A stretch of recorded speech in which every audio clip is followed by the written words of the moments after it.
but powerful migration of interest towards a uh, sultanate of Oman. Oh, he's talking about XRP again. He says XRP is huge in Dubai. I don't know. I heard that real estate was huge in Dubai. XRP might be a form of uh, trade and investment that might be pretty decent in Dubai, but I would have to look into Dubai because when I was covering Dubai, I covered Dubai two times, once for Usman, and then I covered Dubai once because I came across Dubai, and Usman and I did some extensive details. And besides the precious metals and minerals and laws that favored non-residential trusts, real estate was one of the biggest investments in Dubai that I had found at the time. Um, but I mean, if there's some stock market information or some cryptocurrencies, because cryptocurrency is becoming a thing slowly but surely, then I haven't found that. So I would have to go back and double check to see what's going on with XRP related to um, Dubai. You said they're looking at Dubai tokenization, XRP with or will rule the world. We'll see about that. I don't have any information about XRPs or tokenizations that are profitable, so I will find out and then I will talk to you about it. Probably depending on how it works out, I might squeeze it into next Tuesday's discussion about Bitcoin and cryptocurrencies.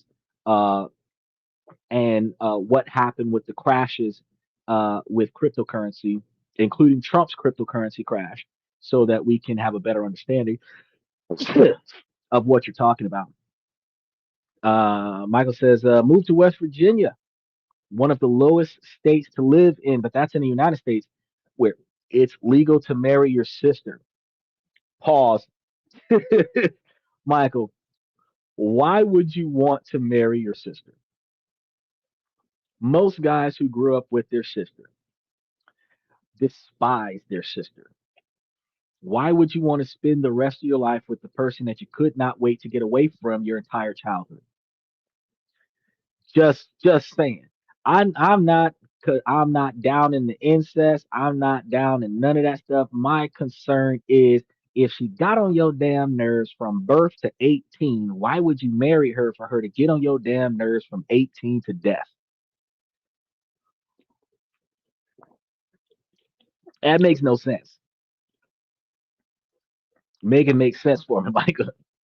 Now, Brock says tokenization plays right into real estate and XRP and gold will work together. Okay, we'll see how it works. If tokenization is in fact impacting real estate and XRPs, I'll definitely look into it and I'll definitely let you know what's going on. He said, marrying sister doesn't sound on topic. You damn right it don't sound on topic. Michael, you need to sit down somewhere. You need to be on this thing.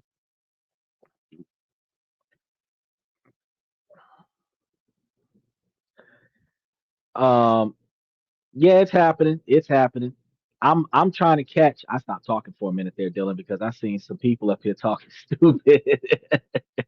They got sometimes some people come up and they heckle the show, and I be wanting to entertain they heckling the show, and sometimes they come on and I don't even want to be bothered with them. I'm just like, well, I'm gonna do them a justice, and I'm just gonna delete the comment and not say nothing about it. And then they're gonna come back up and say something else negative, and then I'm gonna just block them. But there are other days where I don't mind them hanging out, and then we go ahead and have a chat. But today isn't one of those days. So if we're not talking about Dubai, the country of Omen, uh, or at least one of the topics between Dylan and Michael, then I'm going to ask those individuals that are diving in with inappropriate questions because there's technically no stupid questions that can be asked. It's just an inappropriate and wrong time to ask. So since at the beginning of the show, I had asked everybody that came to the show to keep their questions reasonably directed towards, and that's the reason why Dylan he was able to do what he was doing because Michael made a declarative statement.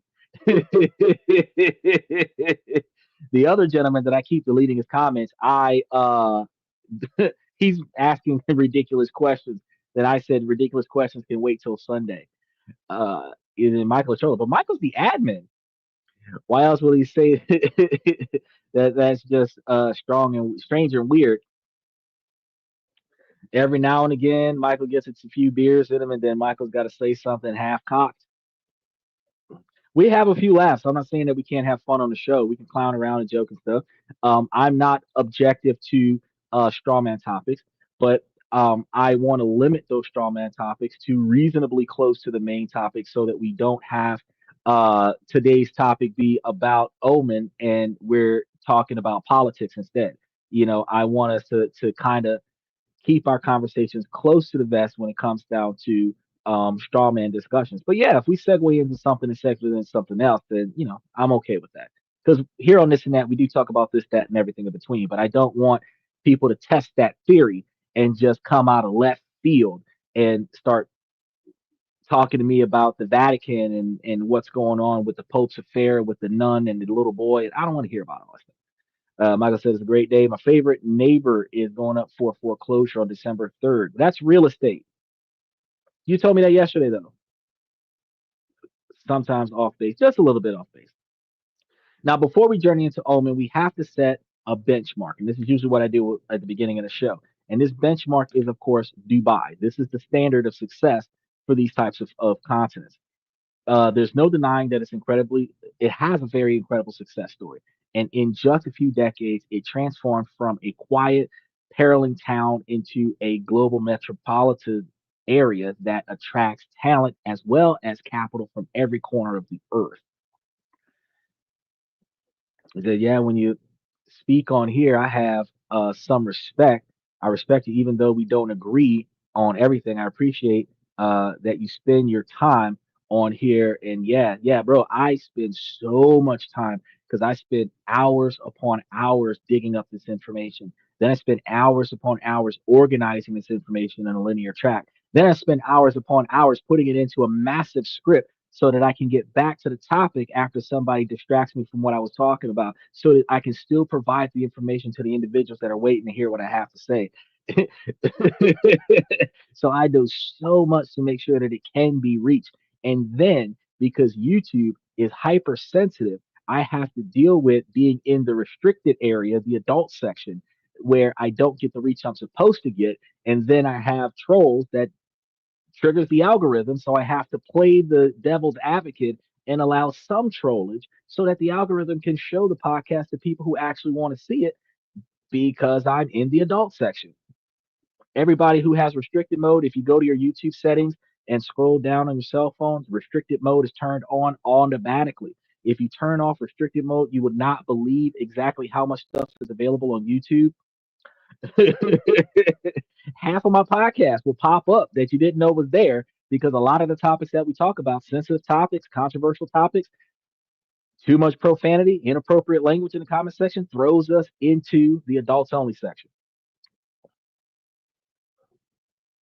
Yeah, Michael's 71 years old. So so yeah, I appreciate people coming in. I appreciate us having off like colorful topics. I don't have a problem with that. And I don't mind people disagreeing with me. I actually prefer when somebody finds a way to disagree with me with facts and logic, not just disagreeing with me because they think I'm stupid or they disagree with me because they feel like I'm misogynistic because I had an opinion or shaming me because I'm a man and men aren't supposed to talk about how we don't like the way women behave. None of those things are what I'm okay with. But if I talk about a topic and I'm wrong about it, and somebody can prove that I'm wrong about it, we can mock trial this like high school. I don't have a problem with that. We can run it. We can run it. He said, "What do you think about Duke basketball this year?" See, that is not Omen. That is not real estate. That is not investments. He said to place a bet that will win the whole thing. Cameron Boozer is the man. Okay, technically that's investments because you're gambling. I think you put your money in the wrong spot. You have a low chance of getting your money back. But I did not compile a list of facts and evidence to prove to you why that was not a good spot to put your money.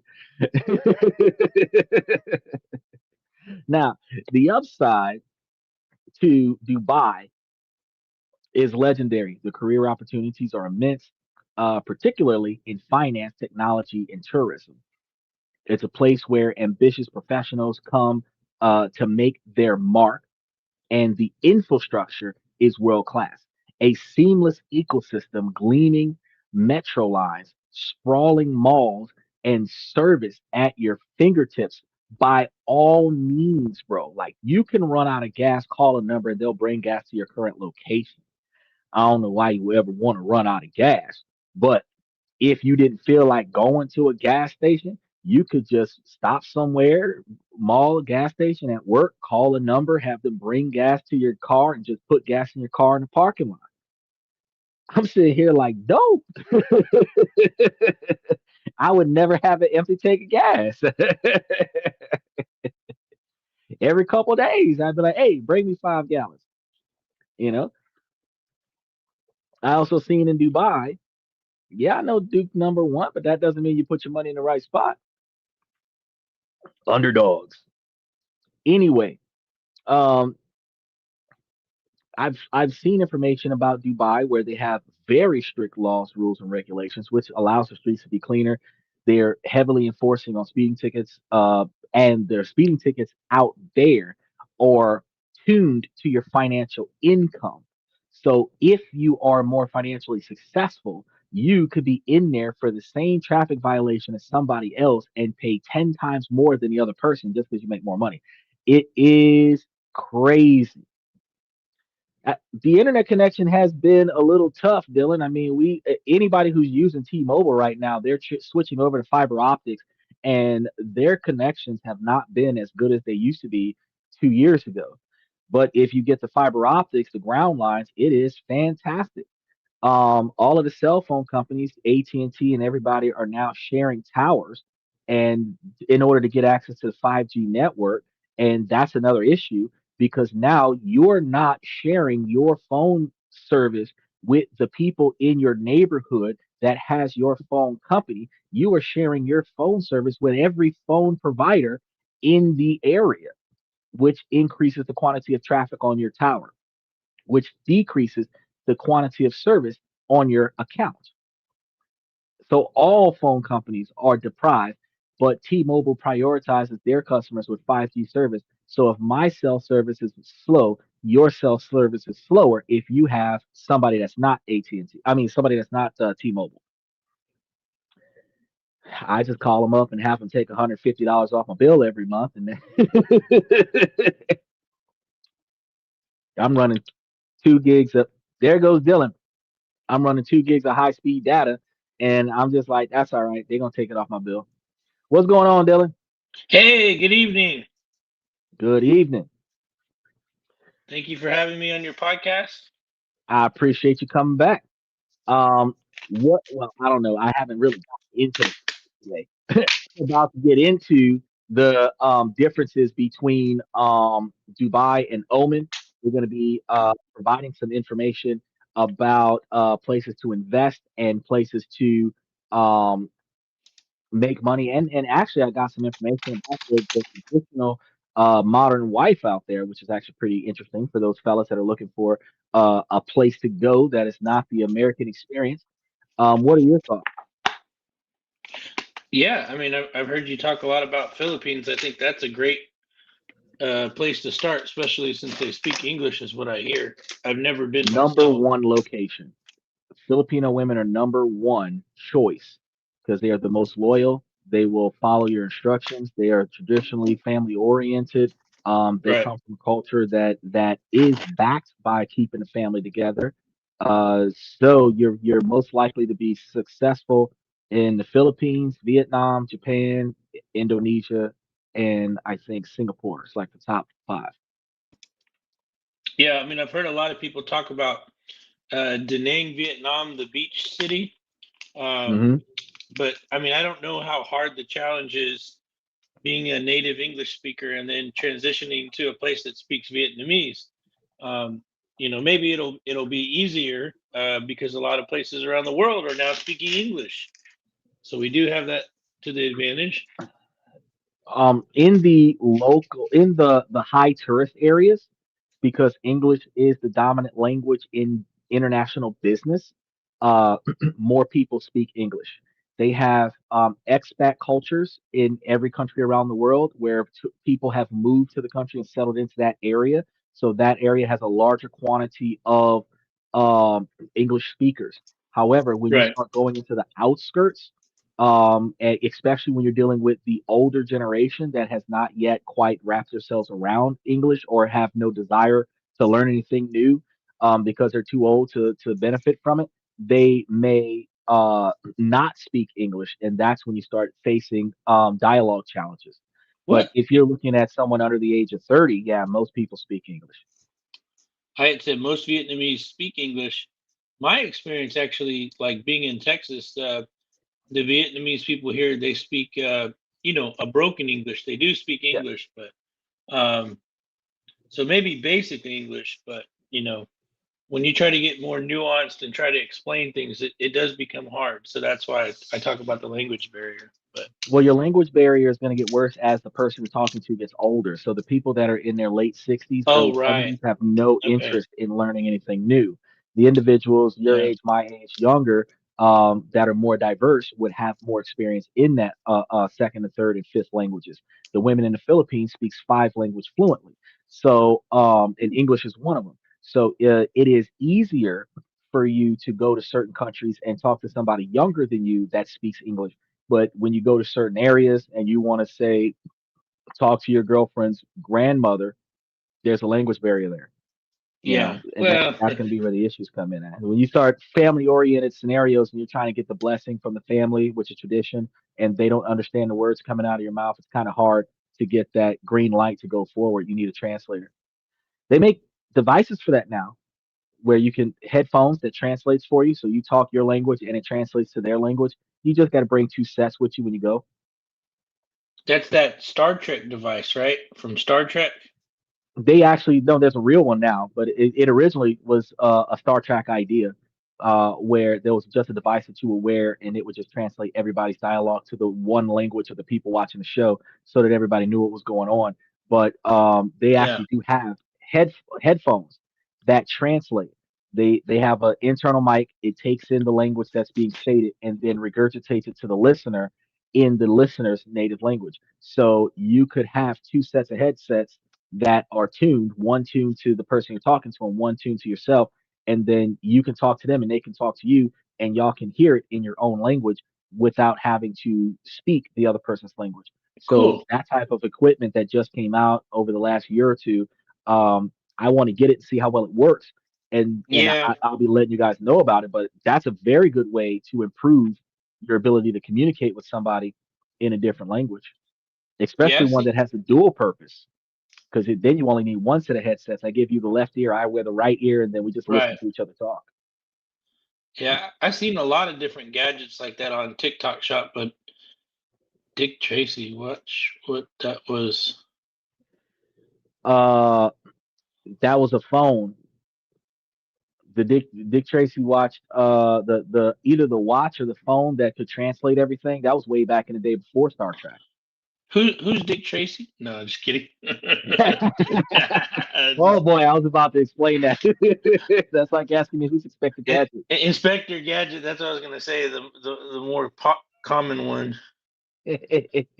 Well, see, you had Dick Tracy, Inspector Gadget, and you also had MacGyver and Yeah, James Bond yeah. and 007. Well, 007 is James Bond, and then Jason Bourne. So you had individuals. Well, Jason Bourne is more recent, but 007 back in the day, he had the phone, the watch that you could talk into, and they made that the Qualcomm Talk watch, and then they came out with the Gear and all of these other watch phones that can you could talk into. So the technology that people were experimenting with like 20 years before it became mainstream was on the TVs as high tech gadgets that nobody had access to. And now today, the very same stuff that you saw on TV that was like science fiction is now reality.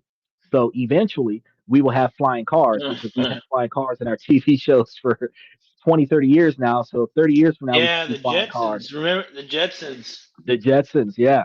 I love that, the automatic thing when you get out of bed and then you go, you get automatically dressed and showered, and you get Oh, sat at that'd the be breakfast table. fantastic. Oh, but you notice, what's the name of the maid? I don't remember the Uh, name of the maid. uh, Flo, I think. I don't remember. But the maid was a female robot. oh, And I point that out because they're making female robots right now. interesting. Yeah, Well, I know, that's what I I say. know the, I know the maid. Her body was very wide, like a like a heavy Refrigerator. set woman. Yeah, Yeah, it yeah, it was wasn't a made like woman. thin maid. Yeah. No, it wasn't. Yeah, it wasn't a slim bot, Let me see. but it still was made like a human, and that's what Rosie. That's what he's got. Rosie the robot. So Rosie. Yeah, I just saw it. Yeah. yeah, so that is what I'm thinking about now. We have a lot of the big manufacturers that are making female robots. Tesla's making they made robot cops from what I've seen. I don't know if that was an AI Oh, generation or I've seen a short.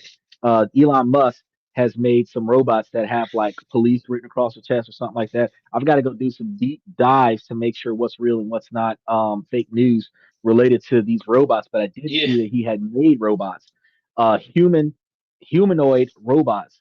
Um, and they he did a debut of them either quarter 1 of this year or quarter 3 of last year, and I was like, Jesus.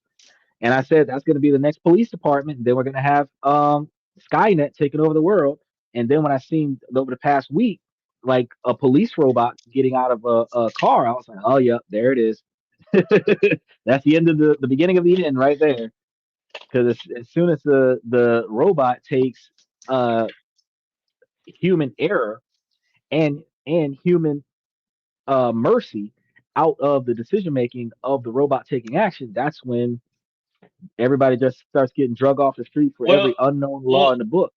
yeah. Judge Dredd was a pretty. It seemed, pretty crazy when they were the judge, jury, and executioner. They would tell you right away, how do you plead, and then right to prison. Yeah. Well, in Florida, that's what they do. They take you off the sidewalk, they put you in jail, and then you have to go talk to a judge and convince them that you should have never been arrested to begin with. Oh, it's the other way around in Texas. Certain Most all misdemeanors, uh, depending on the dollar amount, they don't even take you to jail. They say you are under arrest, but because of our jail situation, we're You get you a deferring ticket. your punishment, and you have a ticket, but you still have to go to court in 30 days Yeah. or something. Yeah, the So, and issue it still holds all the responsibility, but But yeah, I the mean, that's a COVID, the little better because at least you get to go to court as a free person and discuss it. But in Florida, now they drop you off at the local county jail. They book you, they process you, put you in them county oranges, and then you go to court 3 days later and explain to the judge that you don't belong there. And then yeah. the judge Well, listens to what's going on and sometimes the lets good you go.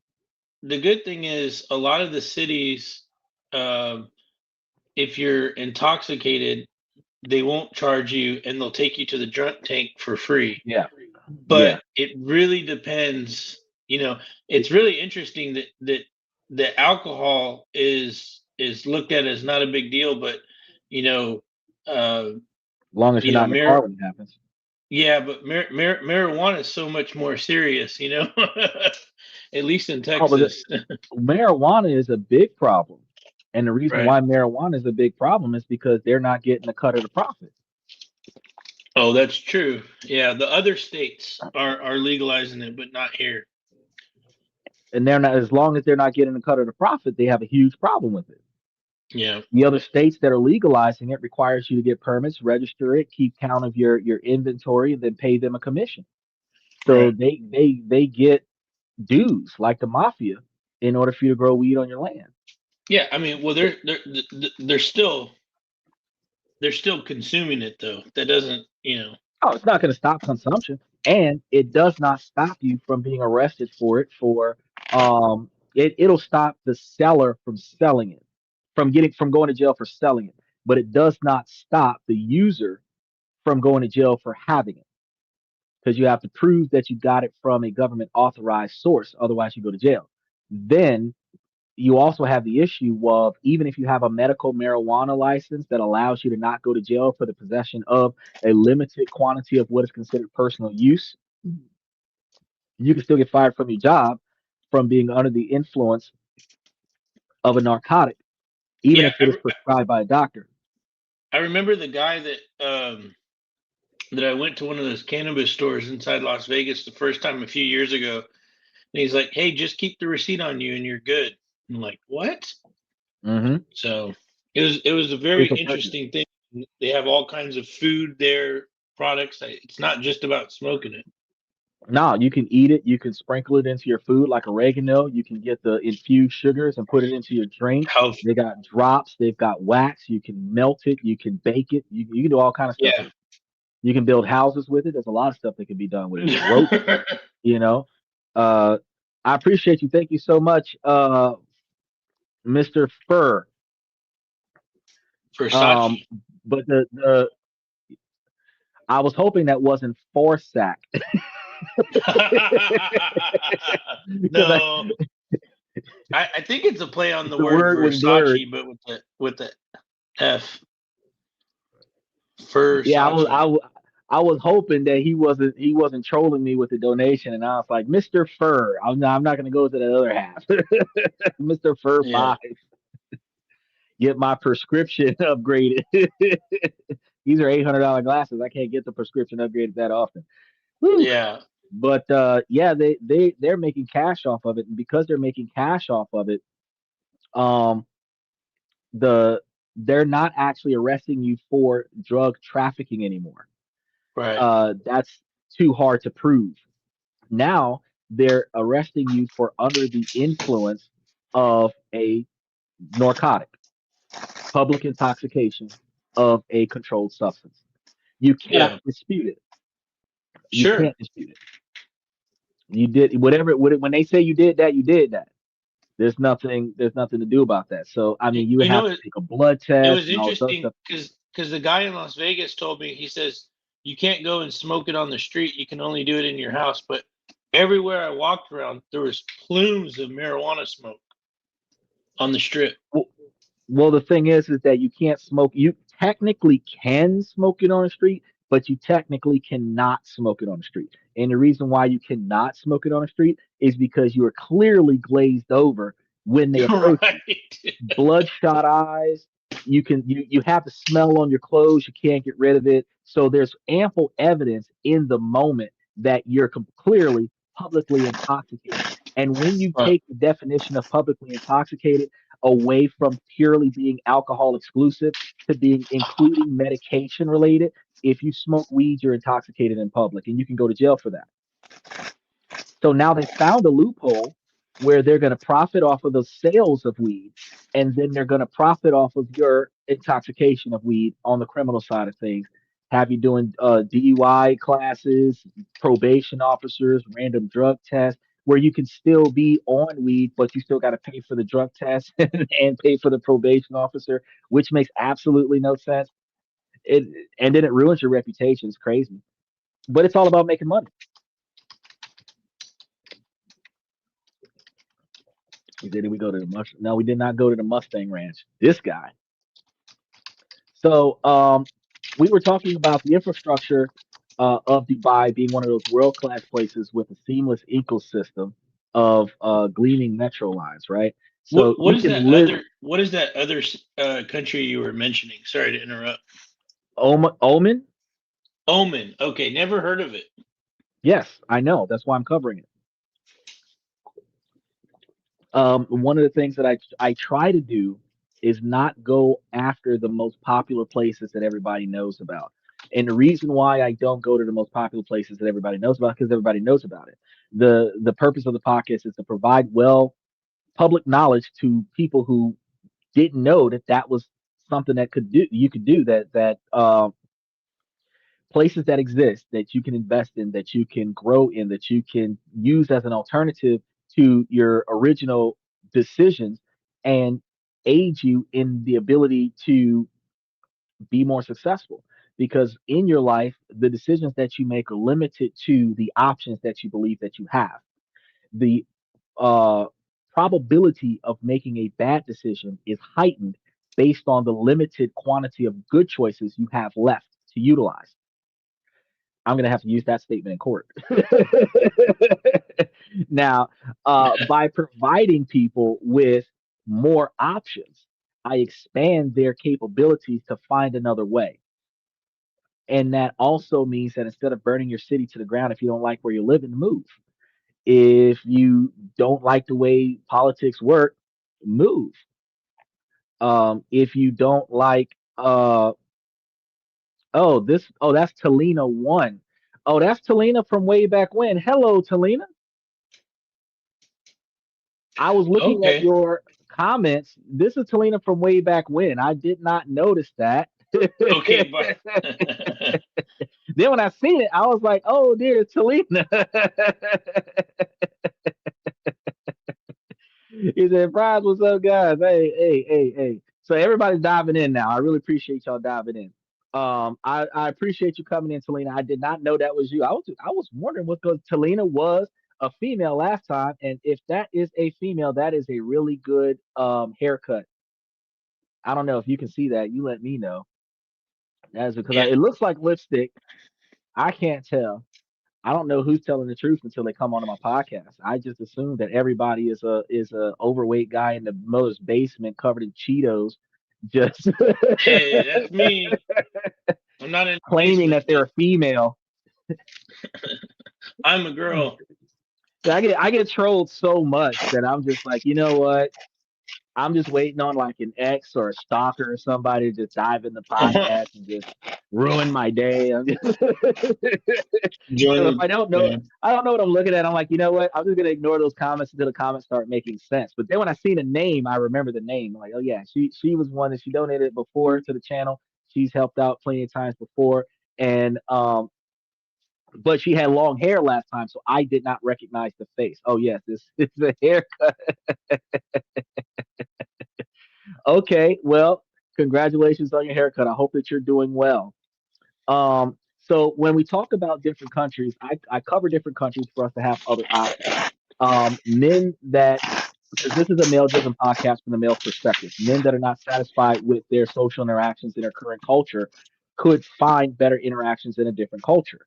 Right, If the dating pool that you're in right now is not favorable to you, then instead of you being depressed and quit dating and staying isolated into your own house, you can build up yourself, make yourself financially successful, and that be the motivation to allow you to fly to another country and go and find you somebody better. Now, or seemingly absolutely. better. The rumor has it around the feminist movement that broke men are flying to other countries to get women to mold them into being servants for Oh no. misogynistic men.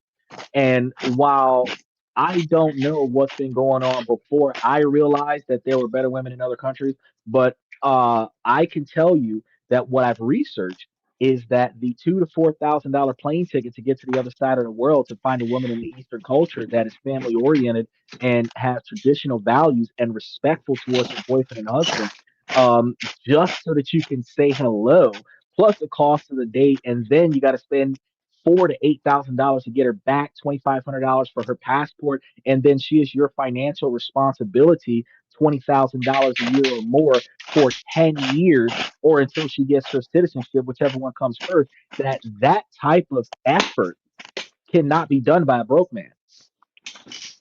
Then when you take into consideration if you're coming back to America, you're paying for your standard of living in America, and then you're paying $2,000 to $5,000 a month in another country, you're going to spend 15 grand to go find you a wife and bring her back to America while spending your 50, 70, 100, $200,000 a year standard living in America. That's Right, not something a broke man can do. So when the women were saying, "Oh, he's just doing that because he's broke. He's dating this girl in this other country because he's broke," I'm like, "Well, shit, it's cheaper over there, but he sure the fuck ain't broke." There's no way that he could be broke because he wouldn't have a house in America if he was living in Japan, Thailand, Russia, Cambodia, Belize, Kazakhstan, because you couldn't afford to stay in two places at the same time. Um, you're right. Some I'm with people you. can't find a place to stay anywhere. That's for the people that are homeless. And that's why I started talking about different countries around the world where you can find better places to live and more traditional family lifestyles. That's what started me doing that. And then people liked it back then, and I just started covering it every Wednesday. Um, People started making it seem like it was nearly impossible to find a place that they could afford to live. And then I started covering topics about how you can make money easily so that you don't have to depend on big business to be your only source of income. That led me to start talking about different ways that you can budget yourself more effectively so that your lack of wasteful spending gives you more capital gains that you can utilize towards Right. investments, towards emergency funds and retirement. Then the thought of ways that you could partner with somebody that's fiscally responsible instead of you renting her or bribing her for her to stay with you in other such ways that that partner that partners with you and now you got two incomes working towards the same goal that y'all can make it to a millionaire status inside of 10 years of dating, put that into a trust, and now y'all have guaranteed money coming back to y'all even if y'all decided to break up because the trust is binding even after the relationship is over. You have ways of securing your assets and securing your relationship and securing your future. And that just led to what we have right now with the podcast is that I come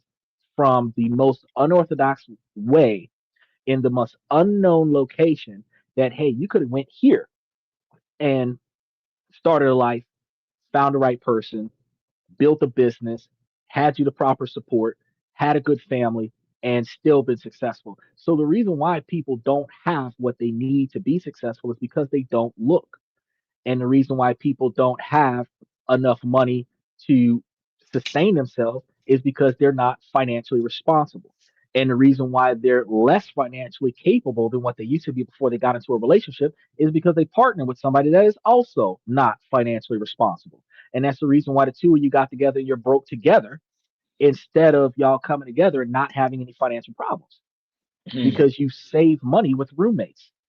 You save money with second and third incomes in your household. So why are you still broke when you went from two houses, two jobs, two cars, two bills to one house, one car? You have less bills, more money, and you're still broke. Where's the extra money going? So that's why Yeah. I came up with Omen. I find a new country every week. I do the research on it and then I tell you guys about it. Yeah. I So remember that's why we did Omen. that country I came across was Kazakhstan. Remember that? Yeah. Yeah.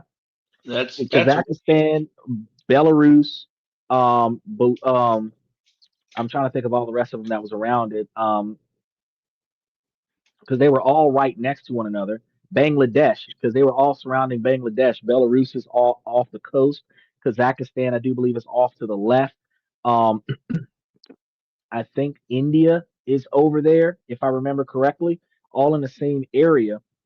Um, and they were all different countries that were unknown, but a majority of those countries were female driven economies where the still traditional family oriented women, but they were small business owners. They were union workers. They were industrial workers. So they actually have a culture out there where they have stay at home husbands, stay at home boyfriends, stay at home dads, and the women go out and work. So still with the modern feminist movement of higher financial living women, go girl, do you, but don't oppress your boyfriend because you make more money than him. Because apparently in Bangladesh, the women are running their own business and respecting their husband at the same time. So why can't we get that well. in I mean, America? yeah, it's possible. It doesn't have to be separate. You know. And that was what started that trend. So I was like, shoot, I'm just gonna drive this story home, and I'm just gonna keep showing there's so many other countries around the world where women can be financially successful and still be respectable to their husbands and allow their men to be masculine to the levels and extent that he needs to be in a relationship, and then be able to build a family around that. Mm. And waiting on women to dive in and tell me because Talini is like one of the women that come on a regular basis, and they don't provide me with any facts that shows me that this isn't possible. So then when I ask them, well, why do we not get this in America? Why do we not get Right. this in Western culture? There's no response. So I'm just like, all right, well, I'm just going to keep proving the point. But in the meantime, I help people find out better ways to improve their standard of living. You Now, know, Eric I mean, says that he bought some MIT and some ORC today. That's good. ORC had its ex dividend date to Friday. No, well, technically Thursday, but the record date is Friday. So I'm glad that you picked it up today because after today, you're not going to be able to get it. Go ahead, Dylan. um, gosh, I blanked out on that when I saw the thing about the stocks. Yeah, I forgot to ask you. I should have asked on yesterday's show, but you remember hearing about the possibility that they're going to get rid of quarterly reporting? Have you heard about that at all? I have not yet heard about the quarterly reporting being dismantled yet because we just came off of the shutdown, so they have not been reporting regularly Oh, um, right. Yeah. since the shutdown. So the big news is now that we're getting accurate assessments for the stock options, which aids in our ability to utilize the dividend rotation strategy. But I will be looking into that to find out what the deal is with it. If they're not doing quarterly reporting, what are they going to? Annual? Right. Have no idea. Yeah, they talked about it, because every company is like, okay, how much better can we beat the expectations for the report? And if it beats the expectations, then the stock goes way up the next day. And if it misses the earnings, then it goes down that day, But the that's a next day. projection gamble. So how are you going to be able to watch that day to day on Wall I Street? I have no idea. I mean, I just Trump did tweet out about it, saying that he wants to get rid of quarterly reporting with companies, but I don't know what you replace it with. I don't I'm about as lost as you are with that dynamic because I'm trying to figure out where Yeah, where would they benefit from uh doing away with quarterly reporting. and just because he said that they want to do that doesn't mean it's actually going to happen. It's just an idea, I guess. Right. But In that my that would observation, it um should make some kind of a difference to uh how do I put this? The the timeline in which information is released to the public. And that's the biggest concern. The timeline right. as to how it's released to the public. So if they're doing a daily projection, like I believe that we're going to make X number of dollars in sales today or this week, and then they don't meet those sales, how would an investor be able to invest based on that projection? I mean, You know, speculate because I don't know. I mean, yeah, I mean, just A day it's trader could follow that, but I'm not a well, day yeah, trader. yeah, because I mean, day trading gets really complicated because they use software and they try to follow trends, and I mean, they have to, they have to risk a lot of capital just to make their A small percentages. quantity of profit. You're right. And I mean, I sure, if you make 3% off of $1 billion, you still have you three made a million lot of money. dollars. But Yeah, it's $1 billion swing, and you could lose a lot more too. So, you could lose 7% and make 3% and be at an average net loss of 4% and be really pissed off. geez, Yeah, I know. I, I That's don't one of the need that reasons. much. No, I tell people to use the cash stocks because with the cash stocks, especially as beginner investors, you don't have to have pro status level of knowledge about the stock market. You can learn while you grow your wealth and the ability to put your money in certain places with cash stocks. If you're getting 50 cents a share on your stock and you have 2,000 shares, you got like what 500 to $1,000. Doesn't matter if the stock is worth $3 or $300. The value of your dividend return is going to stay the same. If the value of the stock is less than what it was when you bought in and you hold it, you're going to keep getting dividends from it until it exceeds what you bought into it, and then you can sell it. But if you have a growth stock like Tesla that doesn't pay dividends and it loses $200 in value, you lost your $200. It's just gone. There's nothing that you can do about that Well, I until mean, if you. you wouldn't sell it if you lost more than this. I mean, it depends how much what your position size was, right? But if you're putting 10,000 investment, you wouldn't take profit if you had negative equity, right? You would just leave it there.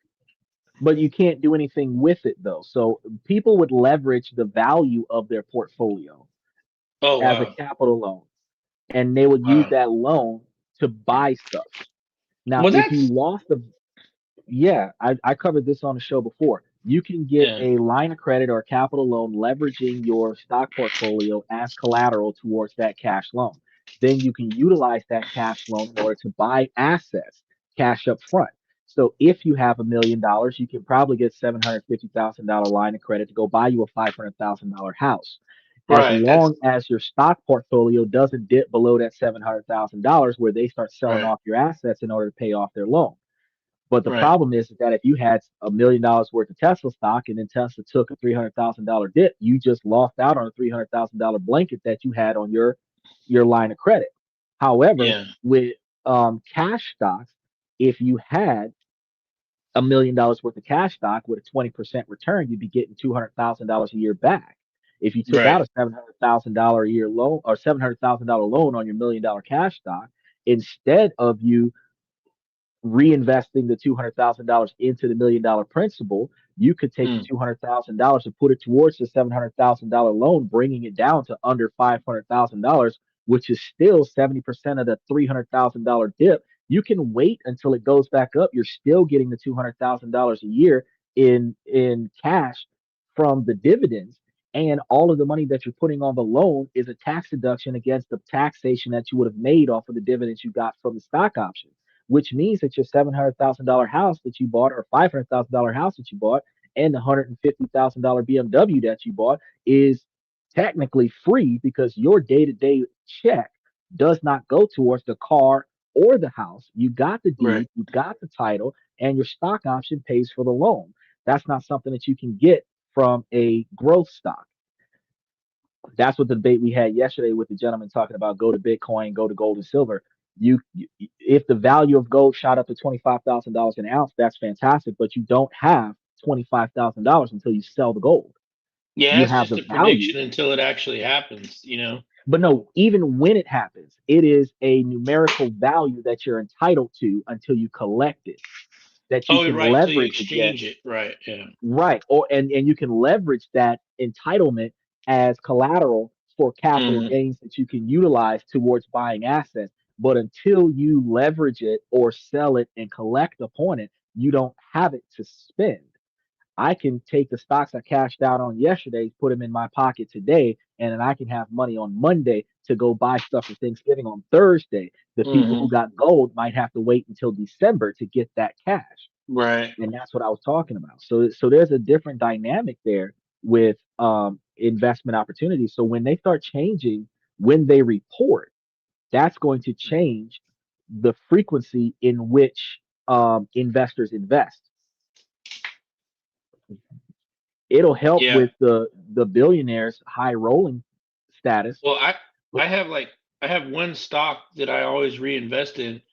Um, but the way I reinvest, I haven't bought stock in it per se out of how my own many cash. stocks do you have? Different stocks or Yes, stocks of the one, different stocks. just one. I only have one stock.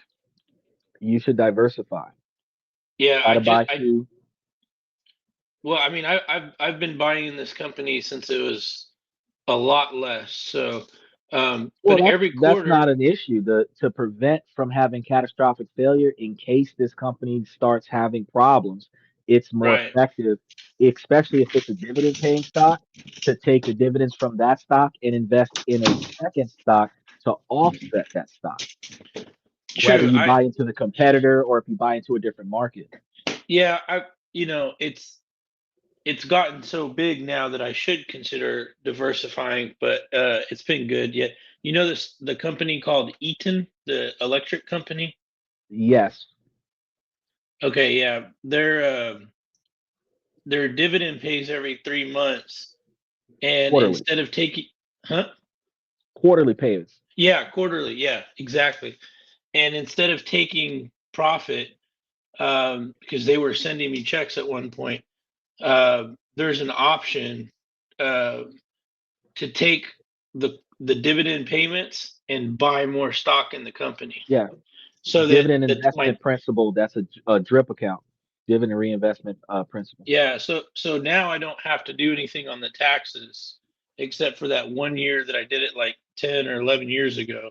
I took Well, that's reinvesting it into that account is fine. right. But any new money that you get to invest in stock, you should invest in another stock that is different from that one so that you can have more diversity. Well, I did. Electricity is good. Oil is good to have a competitor with. So Shell and Chevron that I have on the show, Shell, Chevron, and Exxon are good ones. You can buy into multiple electric companies. That way, you have a broader coverage for the electric industry, just in case a specific location where that service provider is, if it comes across natural disaster and it stops producing power for 3 months, like in Katrina, you won't lose your values in your total portfolio because you have stock in multiple electric companies. And then if you diversify into other things like real estate investment trust, you have more capital coming from other areas that you can still reinvest in the one that you have, but you expand your opportunities to make revenue by looking into some other options. Yeah, I think just because I like to keep my life as simple as possible, I would go crazy if I owned 25 different stocks and I got You don't got to 25 get different, 25, you 10. know, all the different letters and stuff that they send you already, all the junk mail. Oh my God. I get emails on all of them.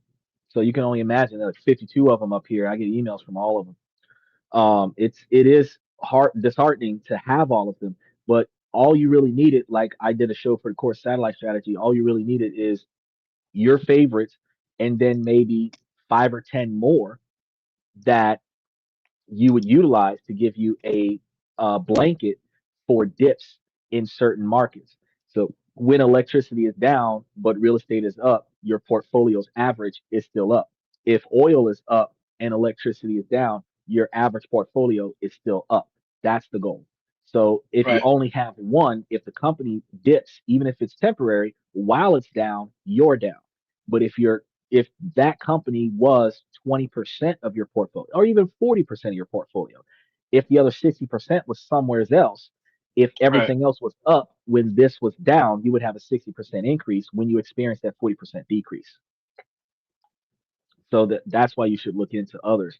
And that's why I did the work for everybody. And I found all of the best ones to grab that are undervalued. They're very cheap to get into if you want to.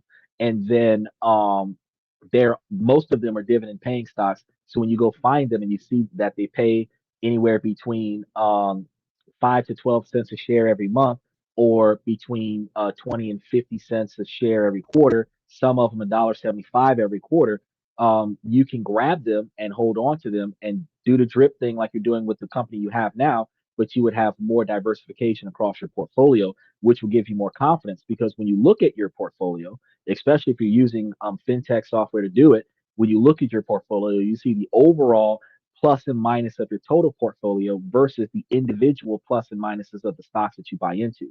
You might have two right. down, three up, and be total up, and that's gives you a little bit more security emotionally when the market crashes like it did in October.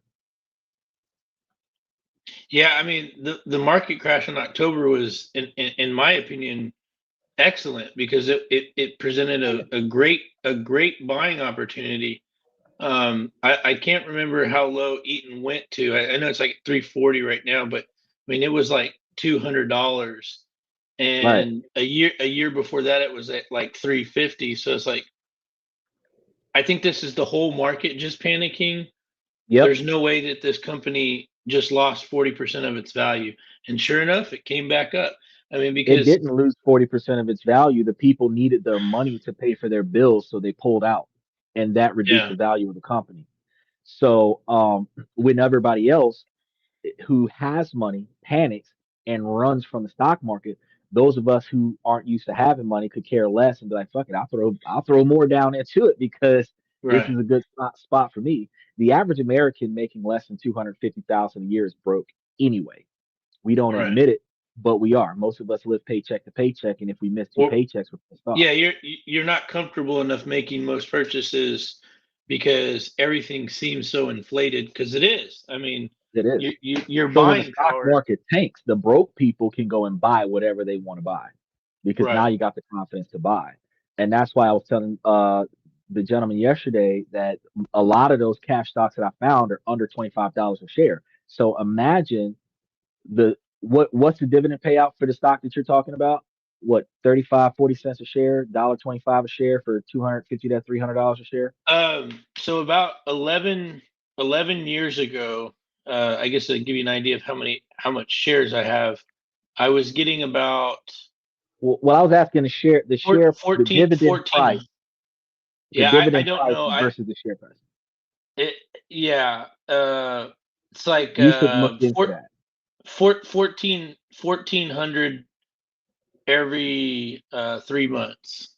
Okay, So I have no idea, to be you honest should with take you. a look at that. You should take a look Yeah. at that at your own time and look into that because some of the ones that I found, they are doing like, for example, Prospect Capital is doing $2.80 a share for 5 cents a share dividend payout. Now that means that the 2,000 something dollars worth of stocks that you might have, or if you said that it was like 200 something dollars a share at one point in time, it's almost 300 right now, maybe a little over 300 a share. You could buy 300 shares of PSEC for the same price as one share of the stock Right. that you're buying. If you're Okay. getting 5 cents a share for 300 shares, that might give you $150. Where for one share, your company might be giving you $20. When you look at it like that, it's like, well, oh, dip, I could have bought this undervalued stock and made even more money while keeping the company that I have because I've been investing in this company for so long. But now you're Right. getting more dividends.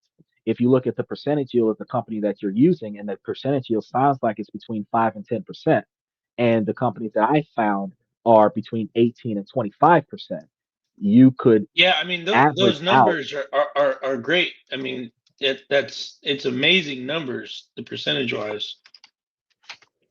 Well, they're consistent numbers. The what happened has been over the past 5 or 10 years, those companies declined in investors for whatever reason.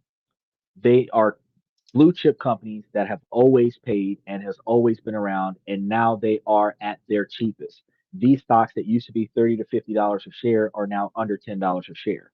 While they're under $10 a share, if you're picking them up, that 12 to 5 cents a share that would have been insignificant back when they were $30 to $50 a share is now giving you 20% return. So you can buy more shares for less money and get more dividends back per share, which allows you to increase your dividend return. So instead of you doing anything to the account that you have, I'm not saying sell any shares from the account that you have. Keep it set up the way you have it set up with the drip and everything to that effect. But any new money that you would like to invest in stocks, instead of just putting it all into that one stock, now you go and add to your portfolio other accounts that you can do the same drip setup with, where you can increase the quantity of dividends that are paid out. Because at some point between 50 and 70, you're going to want to quit your job. You're going to want to travel the world. You're probably going to have a woman on your arm at the time, and you're going to want to be able to live off of the dividends.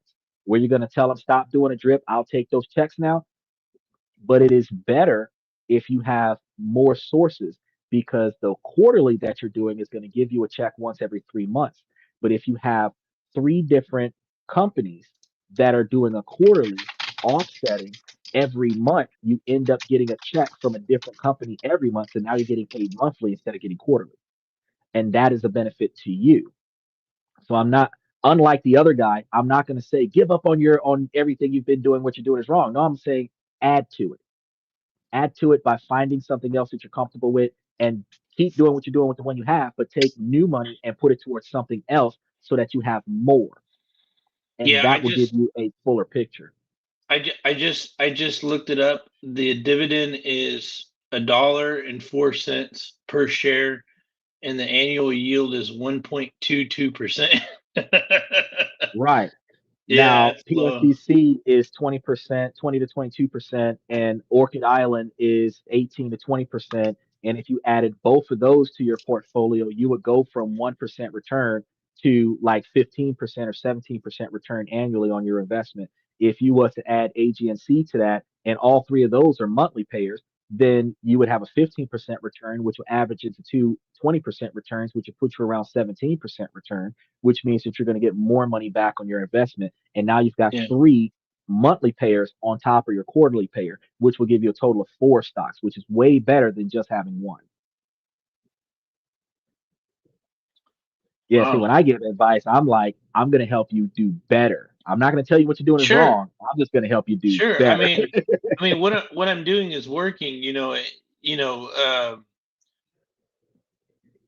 know, 5,000 a year in dividend checks is nice, but for a long time I just had it 5,000 a month reinvested. dividend checks is better. Oh yeah, of course, yeah, yeah. So If I you mean, think about the quantity of value, I'm not going to tell you to sell, but if you think about the quantity of money that you have in your stock portfolio and you imagine take that value and divide it by $7.35 or divide it by $2.85 and see the few 100,000 shares that you would have, and then multiply that few 100,000 shares by 12 cents a share and 5 cents a share, and you will see that you would go from making 5,000 a year to 5,000 or 7,000 or 10,000 a month right, just by changing to a different stock option, utilizing that same capital. But if you kept everything the way it is, now that you know, now you're like, well, you know what? I can start building on this other stuff and go from having just that $5,000 guarantee to now having $5,000 from somewhere else guaranteed to come in every month. So I go from getting my one check a year to getting 12 checks a year on top of that. And now I got 13 checks and I'm making way more money. And I don't got to work for it. That's the best part.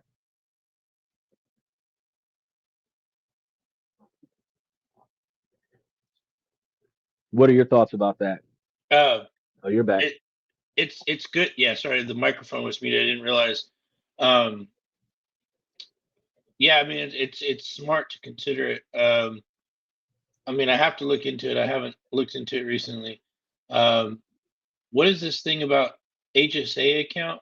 Uh, Yeah, I convert your haven't addressed that account. He asked if it's smart to convert your dividends into an HSA account, which is supposed to be like a health insurance savings account, a right, health savings account. And what that does is that type of account you invest in, and then if you utilize the capital for medical treatment, it can be in some situations tax exempt capital. right, It can be in some situations also tax deferred until you use it.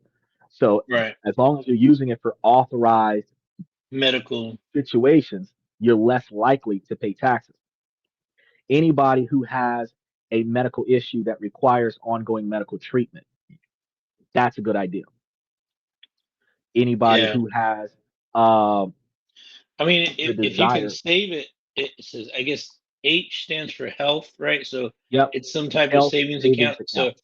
I mean, I would just, if I put money into it, I wouldn't think about using it. I would just save it until I get older in case Well, I see, don't that's have what it's cash flow. for. That's what it's Okay. for. So Oh, instead of an perfect. IRA or a 401k, you get an HSA so that when you're in your 70s, you need medical care, you got to go to the doctor, something that your insurance doesn't cover. That premium can be covered by the money from your HSA so that you don't have to take money out of your own pocket to pay for your medical care. That's fine. I would Right. never say don't get an HSA. I will never say that an HSA is not valuable. I will never say that not having a life insurance policy is not valuable to your ancestors, your the people that you're um, valuing with. But I will say that can I personally benefit off of putting a life insurance policy on myself? Absolutely not. But if I put a life insurance policy on my father, oh yeah, I can bank off of that.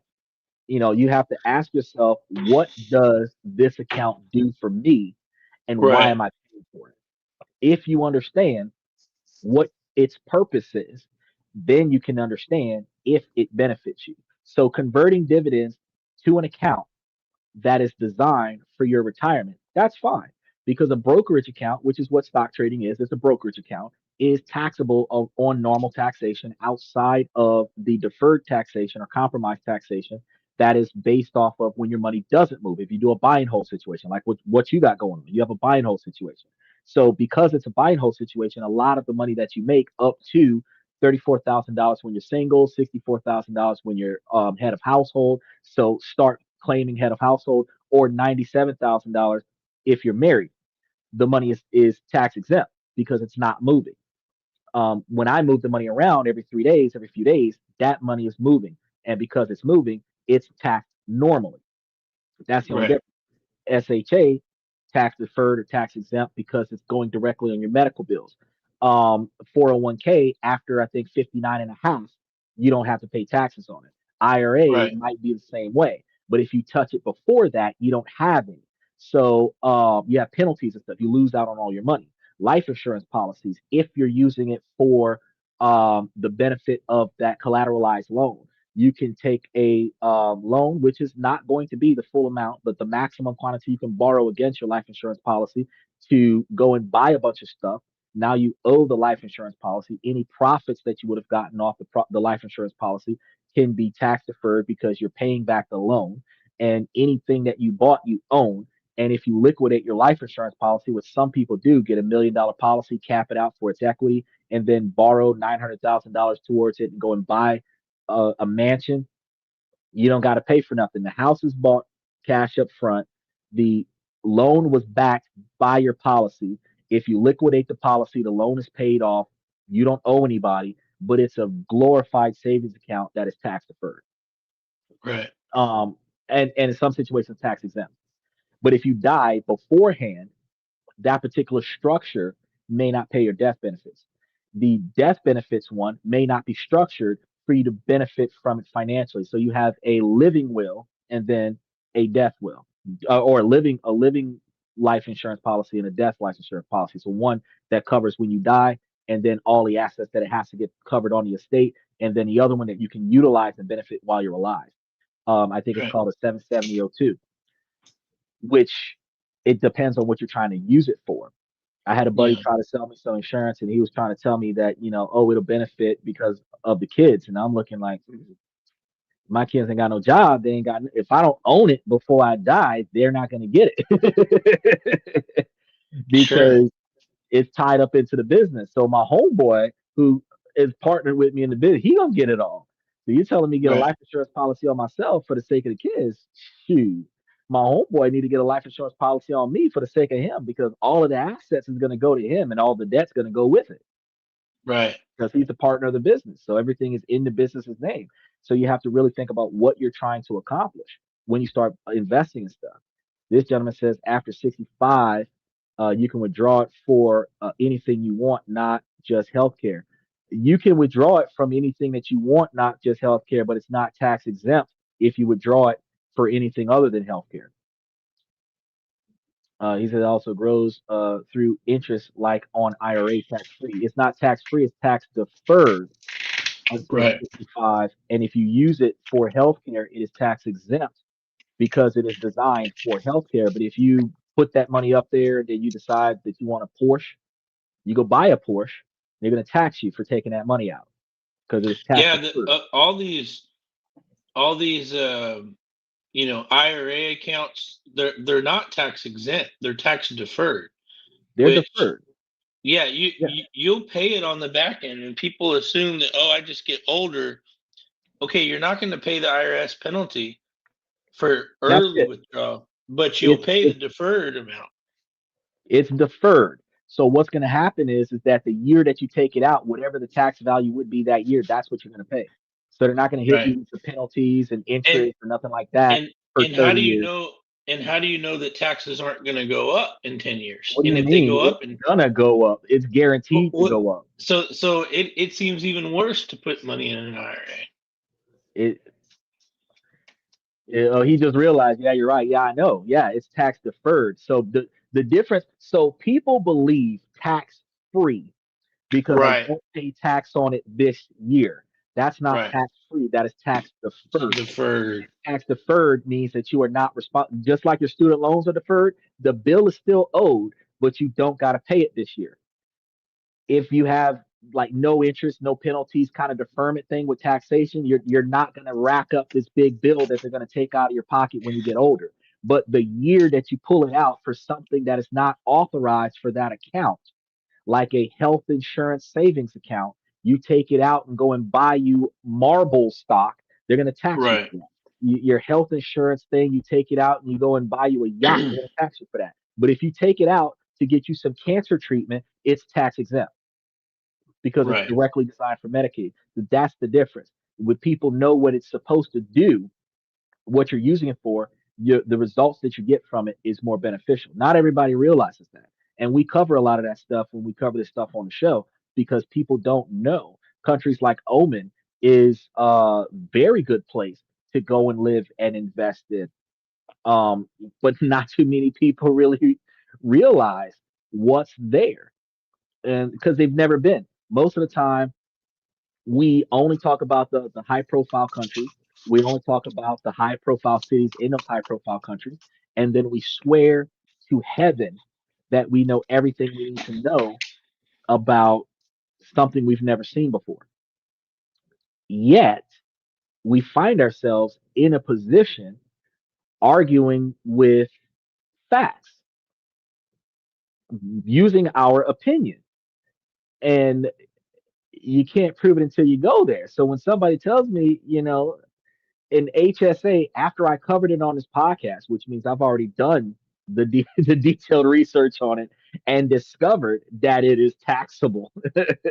They're telling me it's not. I'm like, all right, show me in the policy where it clearly says that this is exclusively 100% tax free for every purchase you decide to make after the age of 65. When you show me that, then I'll say, all right, you're good. You're right. I'll agree with you, but it is Right. selective. Just like that Trump account that he got for the kids. Those kids have a stock option that is tax deferred, but it is pre-taxed money. So mom and dad pays tax on it before they put it into the kid's account.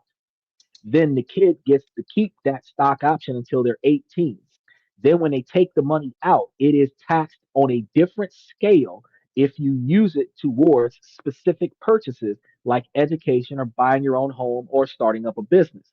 But if you take it and go do something else, like Floyd Mayweather at a strip club, they're going to tax you differently. There's a limited number of things that you can buy with that money and get any type of reduced taxation or non taxation, depending on what you put your money on. But as soon as you start putting your money on irresponsible things that are not covered under the guidelines of that Trump account, that 18-year-old account is still going to get hit with the same taxation as every other stock account, every other brokerage. Right. So you got to know what you can and can't do with it. But not too many people do the research. I do the research. Is they buy an acre of land and claim it as a loss as a rental property. Why? I think people have the wrong idea when it comes to that. You can buy an acre of land and it's only legally allowed to be claimed as a rental property if you are leasing it to somebody for some reason, which means that you got to have some type of contract that shows that somebody's renting the property from you. And Sure. that is not going to be considered a loss if you're getting paid off of the land. You have to show the cost of the land versus the profit off of the land to claim it as a rental property. You can buy the property, take a mortgage off on the land, and then use that loan as a tax deduction. It's a loss I because there's a debt against it.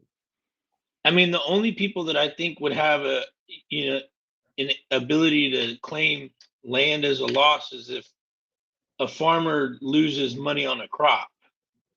That's a Yes. loss as a business, but just the actual purchase of a property is not a loss. No, that's an investment.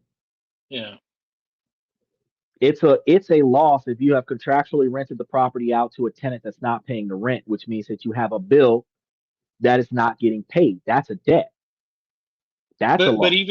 even claiming it on your taxes, Like let's say you claim it as a $10,000 loss for lost rent that year.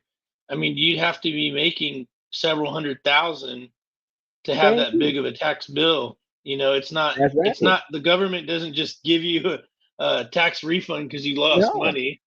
You got to show that that property is supposed to be making money, and then the loss is going to be the difference between the profits that you made versus the amount you could have made, which means you're going to get less taxes on the profits that you did make off of any financial loss that you had. So any type of foreclosure, cost of court, attorney fees, property damage, renovations, anything to that effect that you had to invest in the property while trying to make money is part of the deductions off of the profits made off of the property. But if you buy a piece of empty land, like let's say you buy the Walmart parking lot, you're not going to be able to take that as a loss.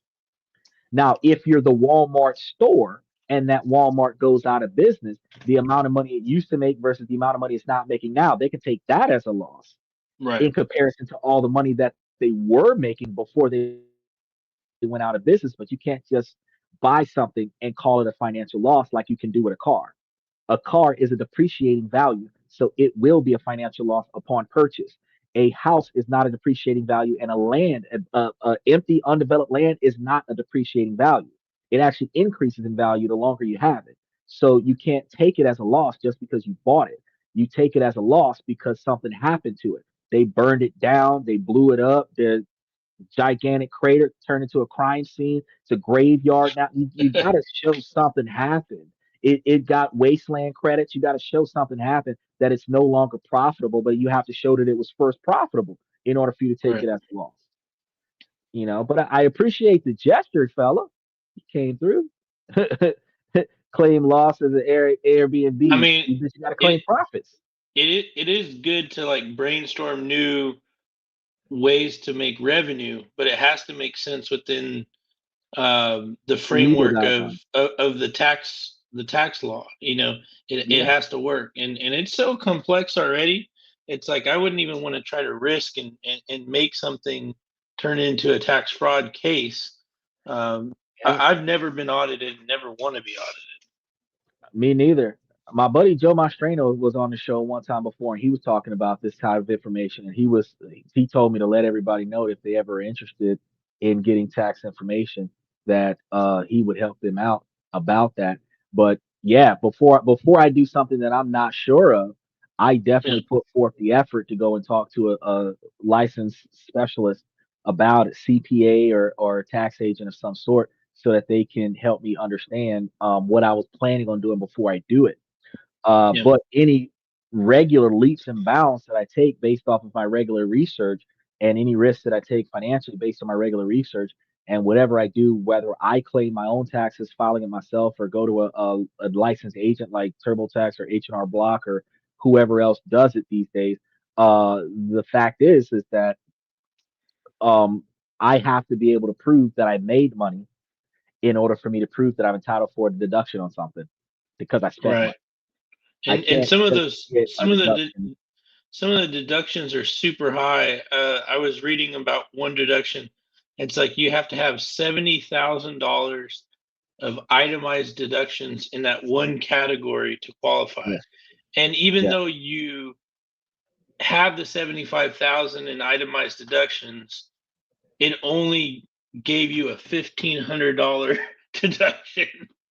you yeah, know, so you had to go buy $75,000 in number two pencils because you're a yeah, testing company, so it applied to you.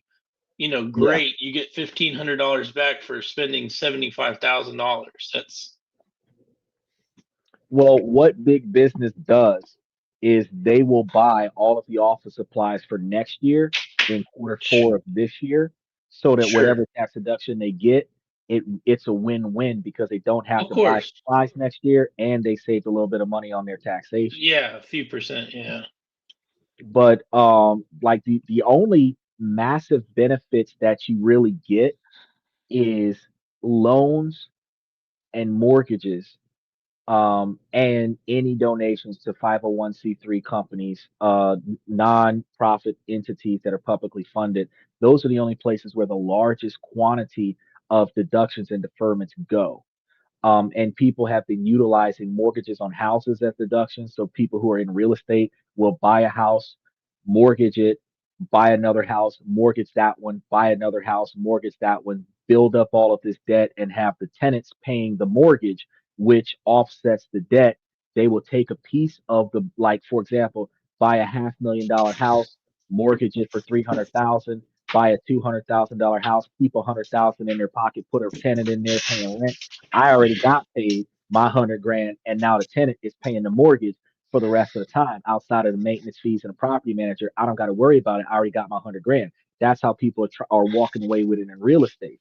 But Sure. then when you deal with vehicles, you buy company vehicles, which is why you're starting to see more SUVs on the road, even though they're fiscally irresponsible for the economic status of America because gas is high as hell and SUVs are not fuel efficient. But you see so many SUVs out because if it's over 5,000 pounds, it can be considered a commercial vehicle, even if Yeah. it's your personal vehicle. You just got to register it with your business, and that's a 100% tax deduction. So that $50,000, $75,000 deduction you were talking about, you bought a company truck, there it is. I bought $90,000 worth of company vehicles one year, and I did not have to pay on $250,000 worth of capital. I was like, shit, yes, made a lot of money, and then bought a bunch of new trucks and didn't have to pay a dime to anybody because I spent more money than what they expected me to spend in that particular bracket. So they credited me on, I think it was like $52,000 worth of taxation that year. But the difference is that you have to legitimately do something directly towards that tax code. You can't just, like this gentleman is saying, oh, just throw a shed on the land and then call it a rustic camp and make it a 501c3 business. And then what he says, put all the dividends into the 501c3 and then pay yourself as an executive director for only administrative costs. Okay, now the rigmarole around that is first, you can't just throw a random shed on an empty plot of land because you have to protect yourself from actually being audited. You have to build a house on that land and use that house as an office. You would have to register your business to that address and then have the 501c3 attached to that business. Then, if you are listed on the business or the nonprofit as a board of directors agent, if you're on the articles of incorporation, then you are considered one of the executive members. And then you have a contract with the entity that allows you to generate revenue from the entity as a salary, where that only applies to people that work more than 40 hours a week towards the business. And you would have to show where your 40 hours a week came from since you I mean, technically are one of very few yeah. people there. All of that has to happen before that applies. If you don't do all of that, you're just cheating the system. And then they're going to audit you one day. They're going to catch you, back taxes, Right. and probably put you next to Lil Kim in prison. And what little Kim, what I've seen and what I've heard from like my neighbor that does a landscaping business, he said the IRS bothered him more when he was a small company getting started out. When he became bigger, they didn't bother him anymore. So I would Yeah. like to just start a business.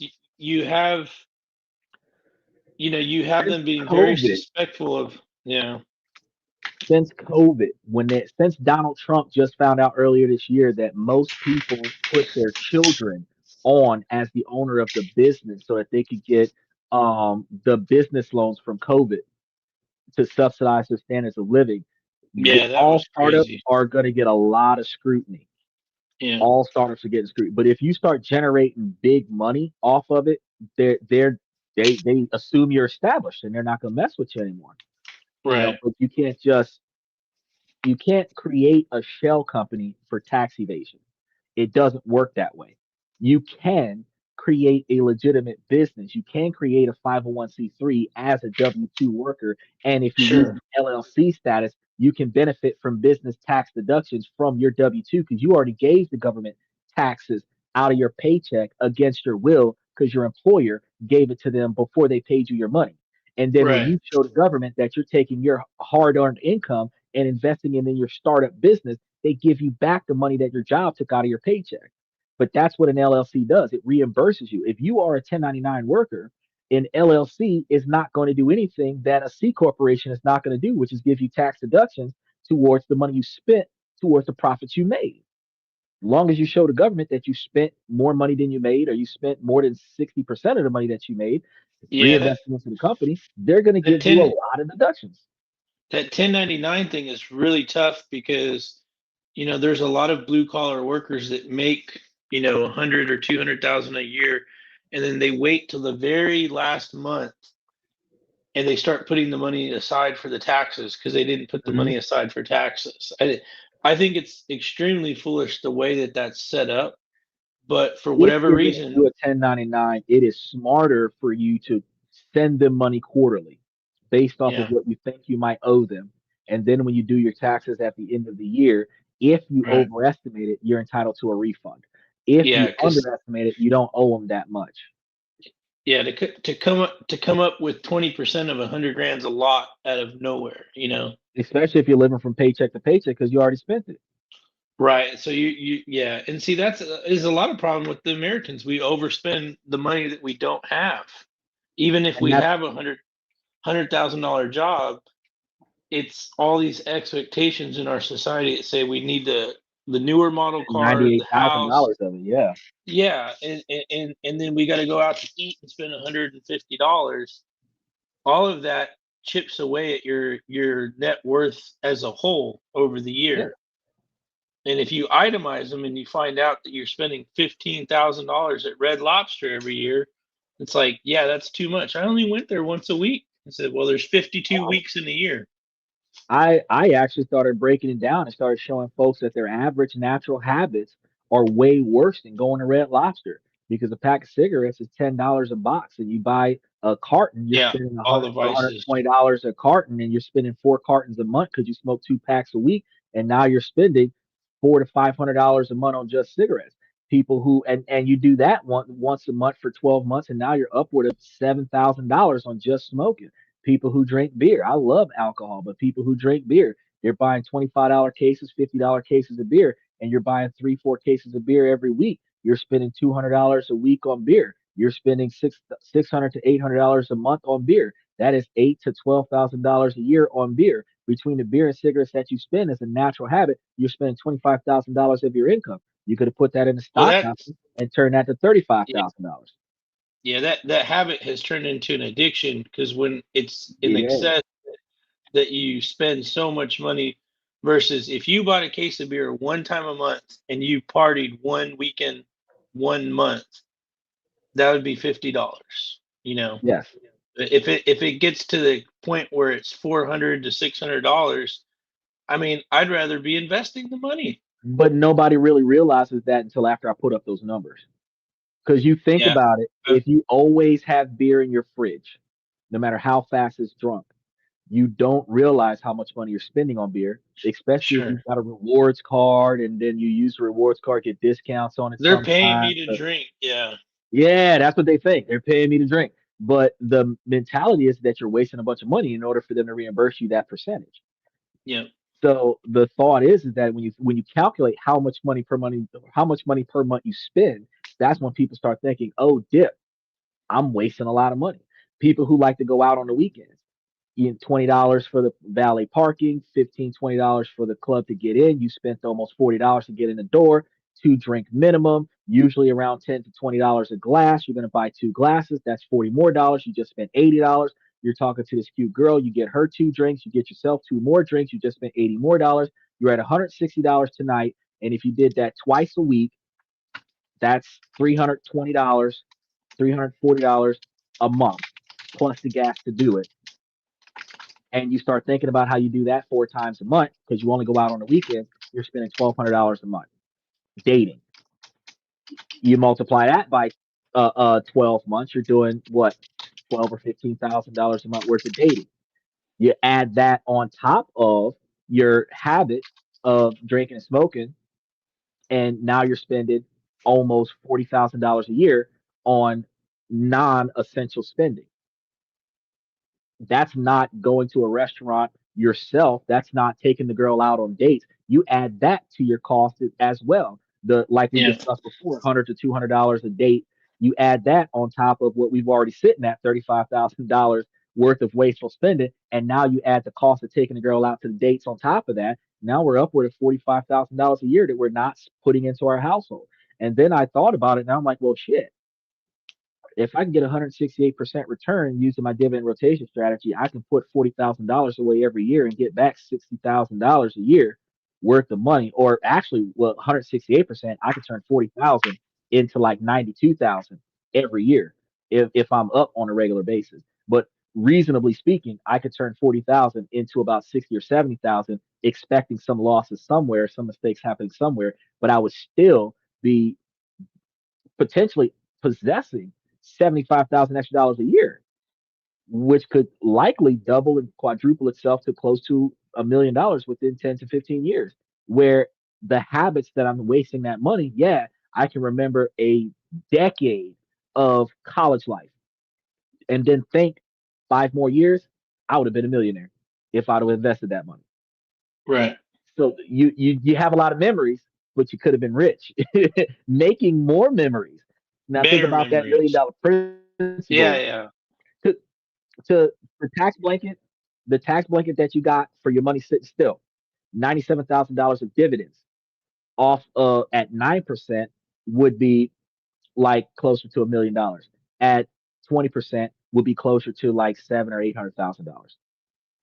So if you're able to pocket 40,000 a year principal, 30,000 a year dividend added to your principal, and you're adding 70,000 every year or more because you're going to get that extra every year. Right. You're looking at within 5 or 10 years, you're well over 800 or $900,000, which means that you still have that $90,000 dividend payout every year. And you started with probably a $20,000 standard of living, which is why you was able to spend $45,000 on entertainment. And that $20,000 standard living now has a $90,000 salary coming to it, plus your full time job. And then you ask yourself, why didn't I do this sooner? Because nobody thought about it.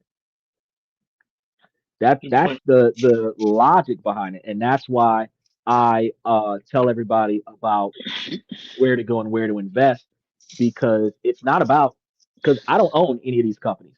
I did the research, I curated it, I follow these stock options on a regular basis. I want to update the show on a regular basis with the updated stock options, but not always do I get to the show on time, and I don't want to spend another 30 minutes putting it in there and start the show excessively late. So I don't always Yeah. update it. But I follow these stocks every day. I don't look at them once a month. I'm looking at them every day before I go to bed and as soon as I wake up in the morning.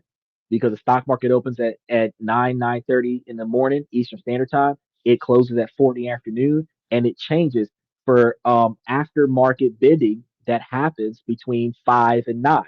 So when I start the Right. show at 11 o'clock Eastern Standard Time, I can see between 9 and 11 all of the changes that happened since the last time I looked at it before I went to bed this morning. Yeah. And I gotta get going out of here too, Xander. all This right, is I my appreciate you swinging by. By all means, time dive paying. in. I'm glad I could chime in when I get a chance. So thanks for Oh, having whenever me again. you're always welcome. I actually encourage more people to jump in because if we had 10 people on the screen, we would have a very big group discussion. Yeah, I think we can get there as more people come along. So It's a work in progress because since this is an educated platform with just men on it, it's less likely to have as many yeah, followers, as many positive and appropriate people. But let me get two women on this show that has some cleavage. We will have 100,000 followers in the chat instant. And I yeah. don't understand why men don't support each other with building themselves up. But if the two of us Well, look like Harley Quinn, we would have too many comments to read right now yeah. Well, there are young men that are doing that because 10 years from now they're gonna regret donating to some random woman streamer and say, on "Wow, home. I just gave $100 for no reason. You know, she doesn't even know me, but she said thank you in the chat on the live stream." Right, right. But you came here and I told you gave me $100 and then I told you how to make 2,000 bucks. When people start realizing that that's what's going on here, that's when they're going to come. This is one of the most underrated shows on YouTube because there's no conflict, there's no chaos, there's no devaluation, which is what people look for entertainment. They want to see chaos, they want to see people fighting, they want to see devastation. They want to see somebody humiliating themselves for a laugh so that they can get clicks, and that's not what's happening here. Then the other half of the group are looking for sexualization. So they want to see girls in attractive outfits. They want to see girls overly exposed, leaning into the camera, and all this other stuff. And when that doesn't happen, they're not interested in it. But if you hang out on the show long enough, you're like, oh, dang, we got a group of educated men having educated conversations about how to not be broke anymore. That is, Right. it's the type of the core foundation of what I started this podcast for is the good old boys apprenticeship style knowledge being passed down from generation to generation. Sure. And it's something that we have forgotten, and about 85% of Americans do not teach their kids what they don't know, and they didn't learn it from their parents, so they don't have the knowledge to teach their kids. So I just started teaching everybody because I'm like, well, ain't no kids here, but if everybody learned from me, then they will do the research, make some changes. And just like Jesse came and told me about it, and Jesse's not the only person that came and told me about it, how they took my advice, they did the research, they're saving money in different places, investing in different places, and they're excited that they got the knowledge from me to motivate them to do the research. And Right. that's what I'm here for, because knowledge is supposed to be common, and there's so much of it accessible on the internet. It is not common knowledge anymore because we developed tunnel vision to only focus on what directly impacts us right now. And for the most of us, Sure. it's video games, that hot chick on a TikTok video, the water dance, fights, the police raids, people getting gunned down at traffic stops, people attacking the Yeah. police, wars on the other side of the planet. And that none of that is about learning how to make your life better. But those same people will be in my comment section telling me how their life sucks. And I ask them, well, why haven't you been hanging out on the show long enough to make your life not suck anymore? As soon as you start making the active decisions to change the stuff inside of your control to make your life better, then you will be able to be more satisfied with your life. Because if until you and I had that conversation about your stock option, you would have thought Mm. that you were making the best decision about your stock option. But as soon as we finished having that stock option, you had a holy shit moment and you realized you could be better and keep your stock option and still expand on it. And you ain't had to give me a dollar for that.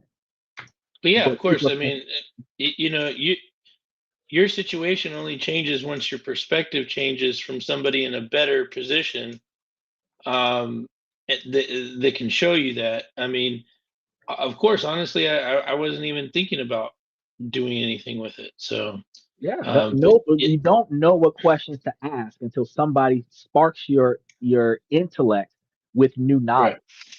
right, So I change the questions by bringing you more information. And then as soon as I start, one or two things will happen. You're going to think, oh, he's full of shit. I'm going to do some research and then find out that I'm right. And then the other people are like, oh, damn, I didn't know that. And they're going to do the research and find out that I'm right. And then they find out how they can take action on the information that I gave them. And that's when they start seeing benefit. Once you put the mindset to making change, that's when the ball starts rolling. And you're not going to stop, because once you see how successful you could have been had you known this sooner, you're going to take action on it right now. And that's going to make you successful in the future. My goal is to teach people to start their 20-year plan now, since we didn't start it last year and the year before. Start your 20-year plan now and find a way to have, within 10 to 15 years, you don't have to work for somebody, you choose to. And within 20 years, you quit working because you don't need to. And that way you are the best person you can be, because when you and I are 60, we should probably have two Filipino women and three children there, and we should be satisfied with our accomplishments in life. Regardless of how yeah, much money you got, we don't need to work. Our kids don't need to work. Our wives don't need to work, plural, because we should have two of them. And everybody's happy. And we get to spend time with our family, because men spend 75% of their life building their empire so that the yeah, last 25 years of their life they can enjoy it. I don't want any men to die early and never get the opportunity to quit working and enjoy the life they built for themselves. So I'm every time I hear something from somebody, I'm just trying to give you guys extra knowledge to just tweak what you're doing, make it better for yourself. That way, in 20 years, you can say, I am this successful because I saw Xander's podcast. My yeah. success I agree. is the legacy of the people around me. The success of the people around me, that is my legacy. Yep. So in 20 years, you and I will both be millionaires. Sounds good. Thank you so much for your time. I'm gonna get I out of here. appreciate you coming, Dylan. I'll see I you gotta get it. tomorrow. Have a good night. Nah. Eric, you had actually asked me where you from, fries, and do you have $1 million? Okay, so to talk to the Dylan says, all right, guys, I'm out for the night. Hope everyone's having a great show and take your time. Make sure that y'all like and subscribe when y'all come to the channel. Anybody else that would like to dive into the channel appropriately, feel free to do so. I have to adjust the screen so that when Dylan comes in, I can do like a picture in picture for him so that we can see him better. We're going to figure that out after the show because I don't have much ability to edit too many things during the show, but I'm going to try to figure it out. Either way, if you want to click the link, approve the mic, approve the camera, and I bring you guys on. Now, Eric, you asked me, do I have $1 million? For the sake of the IRS listening, I am broker than broke, broke, broke. I'm broke. Dylan's broke. Michael's broke. We're all broke. We have no money. For any women that are looking for free child support, we are broke, broke. We don't have a pot, neither a window. We don't have a spoon. We broke, broke. And why are we broke, broke? Because billionaires don't talk about their money. Okay, we're going to give you guys the path to go from not having enough money to pay your bills to having more than enough money to retire by telling you every day, every week, every month the little things that you can change in your life to make your life that much easier for you to make yourself that much more money so that you can invest in yourself so that your future can be better than your past. That's what we're going to do. Now, if you don't become a millionaire because of that, it's not because we didn't tell you the direction you could have went to make yourself successful. It's because you didn't apply it. Some people might decide to stop early. Some people might have frivolous spending that they want to get into before they start making themselves a millionaire. Some people might work towards it and then have a family emergency, put a kid in college. But guess what? The extra money you had to take care of that family emergency, to take care of putting that kid into college, to take care of that private school, to take care of that unexpected child support payment, you only had that extra money because you came to the show. You learned the information from me, Dylan, and Michael on how you guys can make yourselves more successful and then you applied that so that you had more capital gains so that you then could do more for the people around you. So building wealth as a man isn't just a selfish act in order for you to be rich yourself. Building wealth as a successful man is so that you can take care of all of the people that you love and care about that is under your authority. That's the sole purpose of building wealth as a successful man. Now, outside of that, the only thing that a man is going to do when he is not taking care of other people is he is going to utilize that capital for his own personal desires, entertainment, wasteful spending, irresponsible behavior, because he does not have a purpose in life. He doesn't have a duty to protect and provide for anybody.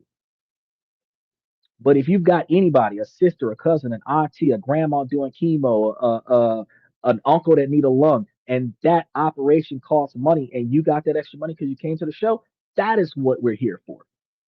So if y'all stick around, y'all like and subscribe, mash those reaction buttons, hit the follow button on YouTube and Twitch and Twitter, and come to the show every week, you will see what we got going on. Because while we're not overly attractive women in scantily clad outfits, we have something worth sitting here for 3 hours a day, every day of the week. Because instead of playing video games where you're spending $100 a day on your video games to update your avatar, you could be sitting here thinking about different ways to put $300 a week on a stock option, a gold, silver, platinum, uranium, whatever is going on, so that you can have extra money when you do get tired of working for somebody who doesn't respect you. You quit your job and then you start living off of your savings. Now, speeding through our Dubai topic, uh, because I wanted to give you guys the information about Omar. In Omar, we have, let me get back to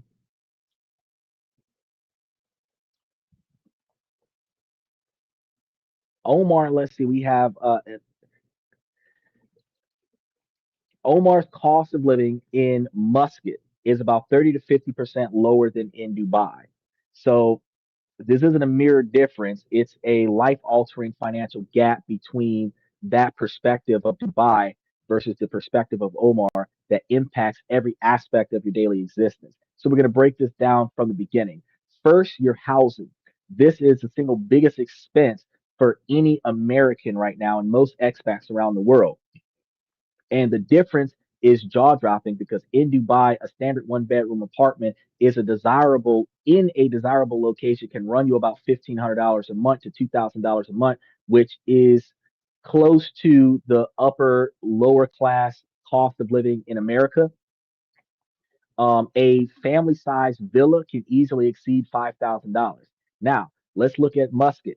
A similar high quality one bedroom apartment can be found for between $500 and $1,000 a month, and that is a 50% savings right off the top. A spacious villa in Oman might cost you what a small apartment costs in Dubai. So this isn't about buying a better quality of life for the same price as a cramped apartment in Dubai. You can also have a family home with a garden in Muscat. Next, utilities, electricity, water, and cooling. In Dubai, these cost a famously high price. In Omar, they are dramatically lower. This is reoccurring monthly savings that adds up to thousands of dollars over the course of a year. When you think about paying $500 a month or $1,000 a month for a family of five apartment in Omar, and then you think about how you're paying $3,000 to $5,000 a month in the United States for a two-bedroom, one-bathroom apartment in California, or more, you think about how you would have saved $2,000 a month on just the rent. Over the course of a year, you'd have saved $24,000 a year, right? But there's transportation because in Omar, owning a car is pretty essential. But the costs are even lower because as of 2024, fuel in Oman was significantly cheaper per liter than in the UAE.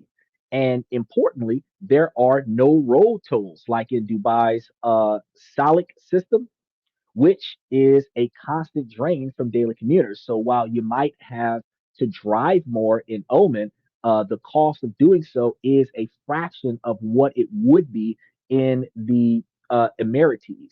So what about the education? Because for expats, um, the expat families, this is often a make or break factor. The UAE is a vast selection of world class international schools, but they come with a world class price tag, with the annual fees of $15,000 to $20,000 per child being common. In Oman, the international schools are also of a very high standard, but the fees are substantially more manageable, often ranging between $5,000 and $12,000 per year for a family of two kids or three kids. The savings on education alone can be a transformative decision maker. He says, I can't get that in Pittsburgh or Mississippi. Yeah, kid, not too many people can find $500 a month for a really good apartment anywhere in the United States. There's no way you can get that $500 a month anywhere in the United States. You show me an address that is not a rundown apartment for $500 a month for a three bedroom, two bathroom. Show me, because I've been on Zillow. They don't exist. $500 a month rent. Rent these days in some of the cheapest places in the country for two bedroom, one bathrooms are typically around $750 to $950 a month plus utilities. So for the rent to be 500 flat, you're not finding that. And when you start talking about four-bedroom villas, bro, we're not talking about an apartment. We're talking about like a house, four, five-bedroom house for under $1,500 a month. We typically charge more than $1 per square foot. So a 1,500 square foot house is $1,500. A 2,000 square foot villa for $1,500, you're not finding that in America. 2,000 square foot house In America, probably $2,500 guaranteed. And if it's a two story house, they're going to charge you $1.50 per square foot guaranteed. If they don't charge you $2 per square foot, even daily expenses and groceries and dining out are more affordable. Meals at restaurants, from cheap eats to mid-range dining, are consistently 30 to 50% cheaper in Muscat, while Dubai has more extensive ranges of high-end options for everyday life. Oman is simply gentler on your wallet. So when you add it all up, the financial case for Oman becomes overwhelmingly compelling, and it raises powerful questions. Does a higher salary in Dubai actually mean more savings if a higher portion of it is consumed by a high cost of living? Many are finding that with a moderate salary in Oman, their disposable income is actually greater. And that's not about being cheap, it's about being smart. Because if you take the salary that you make in California, $250,000 salary in California gets you an average middle class apartment. $250,000 in, say, Tennessee or Arkansas would give you a probably a mansion, because the standard of living in those states is closer to $25,000, $30,000 requirement. So if you're making $250,000 from California as a remote worker in a city and state that has less than 300,000 population in the state, less than 20,000 population in the city, you're looking at finding places, but you might be able to buy the whole house with an annual salary, right? Crazy. And this is where Oman and Dubai diverge most profoundly. There are two different philosophies of living. Dubai is a city built on vertical axis. It's about reaching the sky. The energy is infectious and constant buzz of activity, ambition, and entertainment. It is relentlessly modern, fast paced, and designed for convenience, which is why they can run out of gas and call somebody and have them put gas in their car. Whereas we got to go find a gas station. It's for the person who thrives on energy and wants to be at the center of all the action. Omen, by contrast, is built on a horizontal axis, and it's about a vastness of landscape and the depth of its history. The pace of life in Muscat is notably slower, more deliberate. The architecture tells a story. By law, building in Muscat are low rise, reflecting traditional designs. Buildings are low rise buildings, not high rise buildings. There are no competing skyscrapers there. Instead, you find elegant whitewashed buildings that blend into the dramatic backdrop of the huge, rugged Hajar Mountains and the serene Arabian Sea. This is going to translate directly into the lifestyle. Omen is for a person who wants to breathe. It's for the family that wants to spend weekends exploring a hidden wada, hiking in the mountains of Jebel Akhdar, or watching turtles nest in the beaches of Ras Al Jinn, where Dubai offers man made theme parks. Oman offers nature theme parks.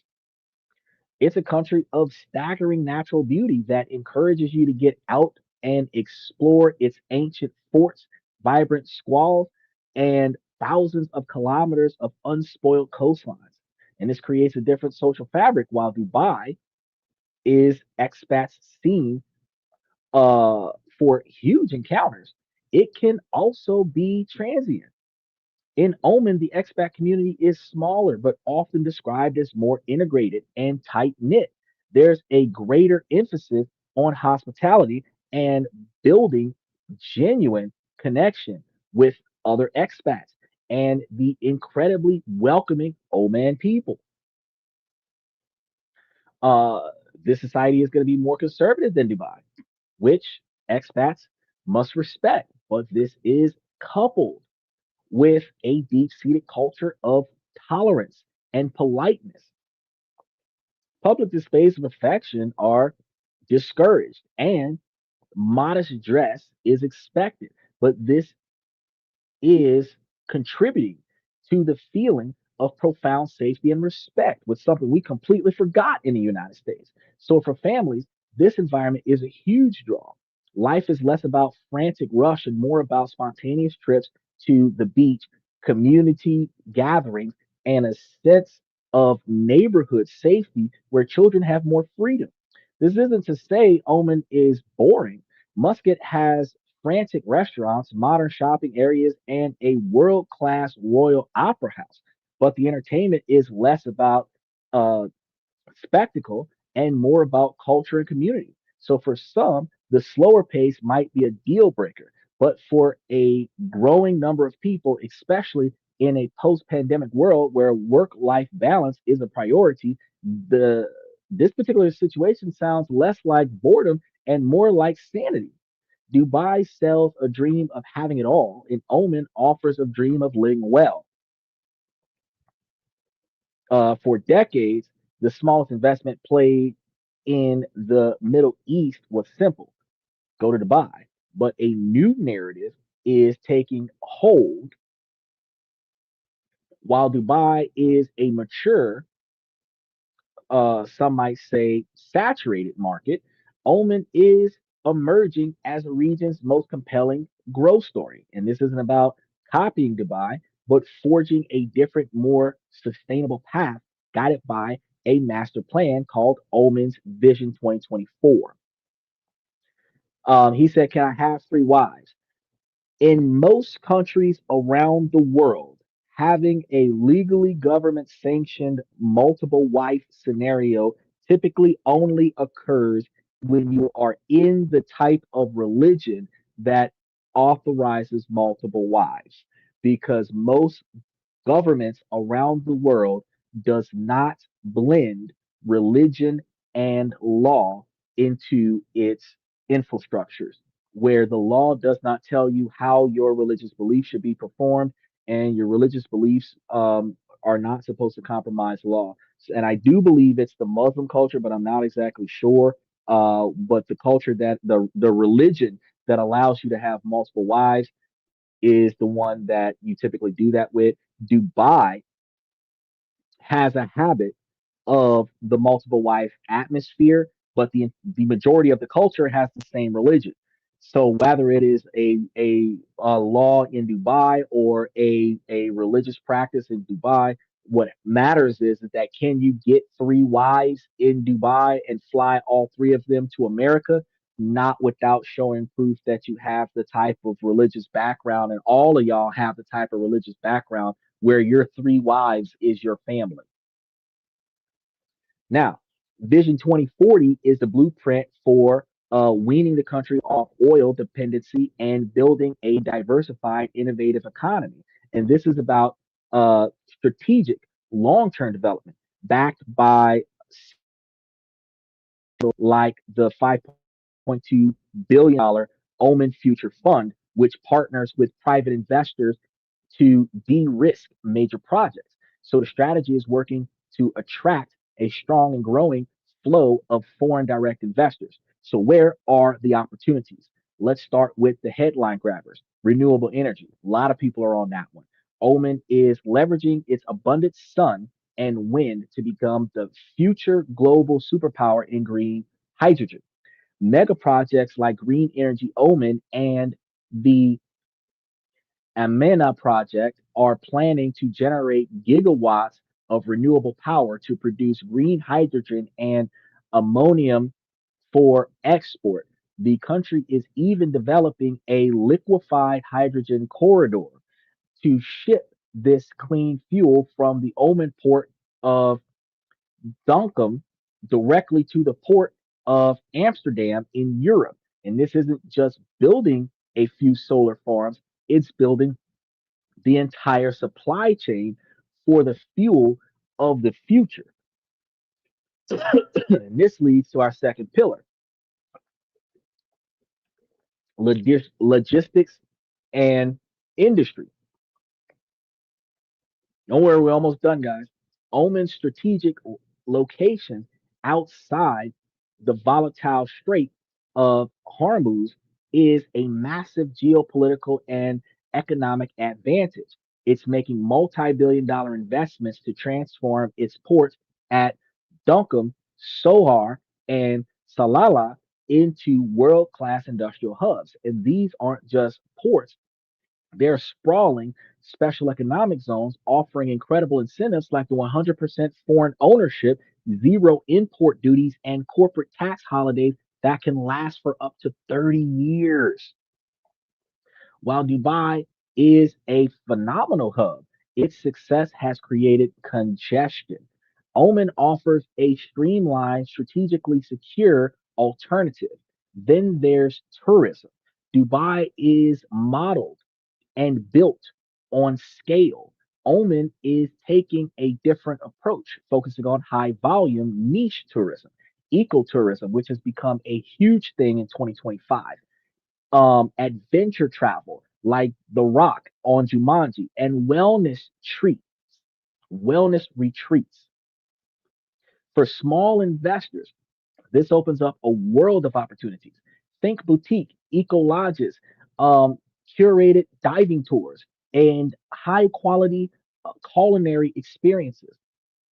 And then what about real estate? Because every country has real estate as a profitable endeavor. Dubai's property market is famous for high returns, but also volatility. Oman offers stability and growth potential. Foreigners can buy free household property in designated integrated tourism complexes, ITCs, and doing so can grant you residency. Property prices are significantly lower than in Dubai, yet rental years are highly competitive, often ranging from 5 to 8%. With Oman's population projecting to grow, the demand for housing is expected to be strong and sustained. Finally, there is the environment for small and medium sized entrepreneurs. While setting up in Dubai can be hyper competitive and expensive, Oman offers a calmer, more supportive ecosystem. The government has simplified regulations, allowing 100% foreign ownership in most sectors, and provides a one stop shop to guide the entrepreneurs through the process. The opportunities are everywhere for those in the right idea. Omen isn't trying to be the biggest, it's trying to be the smartest. It's targeting strategic sectors where it has a unique advantage. For investors who value long term stability over short term speculation and who seeks the potential in a market just beginning its growth curve. Omen in 2025 is simply the most intelligent investment. Now, to be completely clear, this is not an eloge for Dubai. Declaring Dubai over would be foolish. For a certain type of person and business, it remains the absolute best choice to go to Dubai. Who is that person?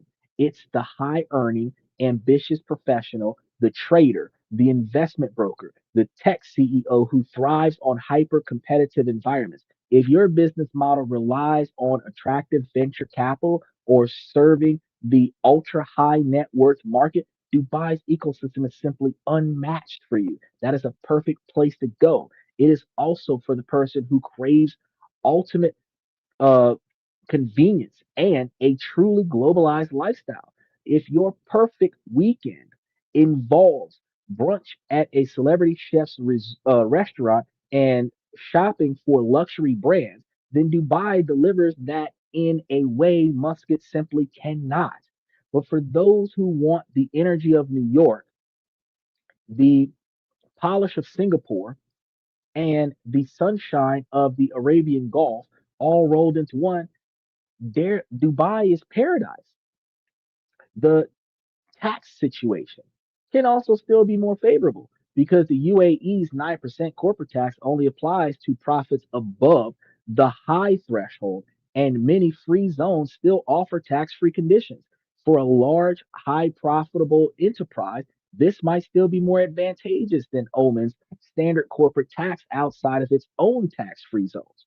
So the point isn't to declare a winner, but to highlight a choice.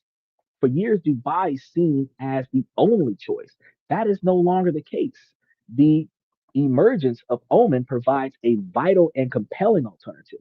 So is Oman the next Dubai, but cheaper and better? The answer is yes and no. It's not the next Dubai if that means a carbon copy of skyscrapers and mega malls. Oman is wisely choosing not to walk that path. It is carving out its own identity based on sustainable cultural authenticity and a more balanced approach to life. But nevertheless, it is always the way that you do it that matters most to the new generation? And the answer is a resounding yes, because it is cheaper dramatically. So, allowing for a high quality of life at a greater savings for the average individual. And any individual who recognizes this will find that this is much better than the expensive lifestyles of Dubai. It's better for families who want a connection to nature. It is better for entrepreneurs who want to enter a growing market. It is better for investors who seek stable long term returns in future proof sectors like green energy. And it is better for anyone searching for a place that offers both opportunity and peace. Dubai will forever be a dazzling city of the future, but Oman is quietly building a future that is phrased in perhaps more of a timely tuned title of a future that is not just about growth, but about quality, not just about wealth, but about well being. So, for the person seeking a fast track career in a hyper urban playground, Dubai remains the undisputed king. But for the family man, the nature lover, the savvy investor, and the person looking to build a life, not just a resume, the quiet, majestic, and affordable uh, salinity of Omen isn't just the next big thing. In 2025, it's already here. So, what are your thoughts? If you're living in or visited ever both of these countries, what has your experience been? What factors are most important to you when choosing a place to live and invest? Drop your thoughts in the comment below. And if you found that this analysis helped and the rest of the conversations that we have today was up your alley, make sure that you like and subscribe for more deep global discussions that we have at least once a week on Wednesdays. Now, before we go, I want to say, ladies, as long as the situation doesn't make sense, I'm going to keep asking you, ladies, to make it make sense. So, ladies, please make it make sense. And then I want to say thank you guys for coming to This and That. I'm your host, Xander, where we talk about this, that, and everything in between. And I'll see you guys tomorrow night.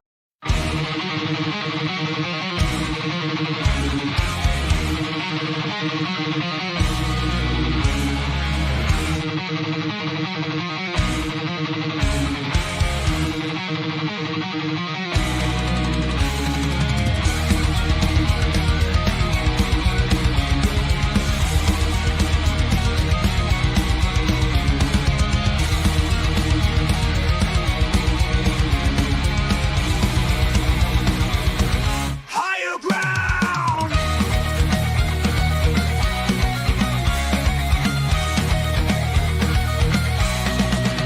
Used to chase validation, now I validate myself.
That's my personal command.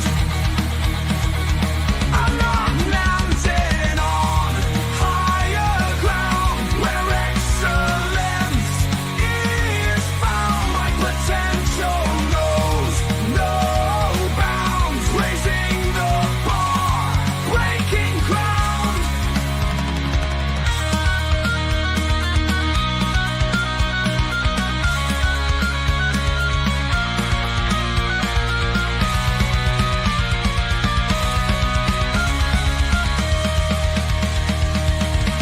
I'm not just living, I'm manifesting my vision, cutting through limitations with surgical precision.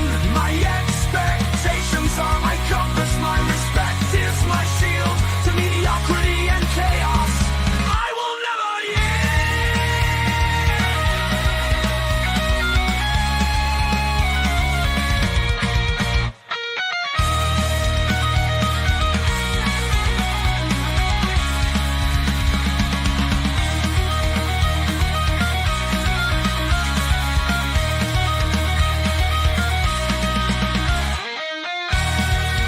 I'm not just living, I'm manifesting my vision, cutting through limitations with surgical precision. My expectations are my compass, my respect is my shield to mediocrity and chaos.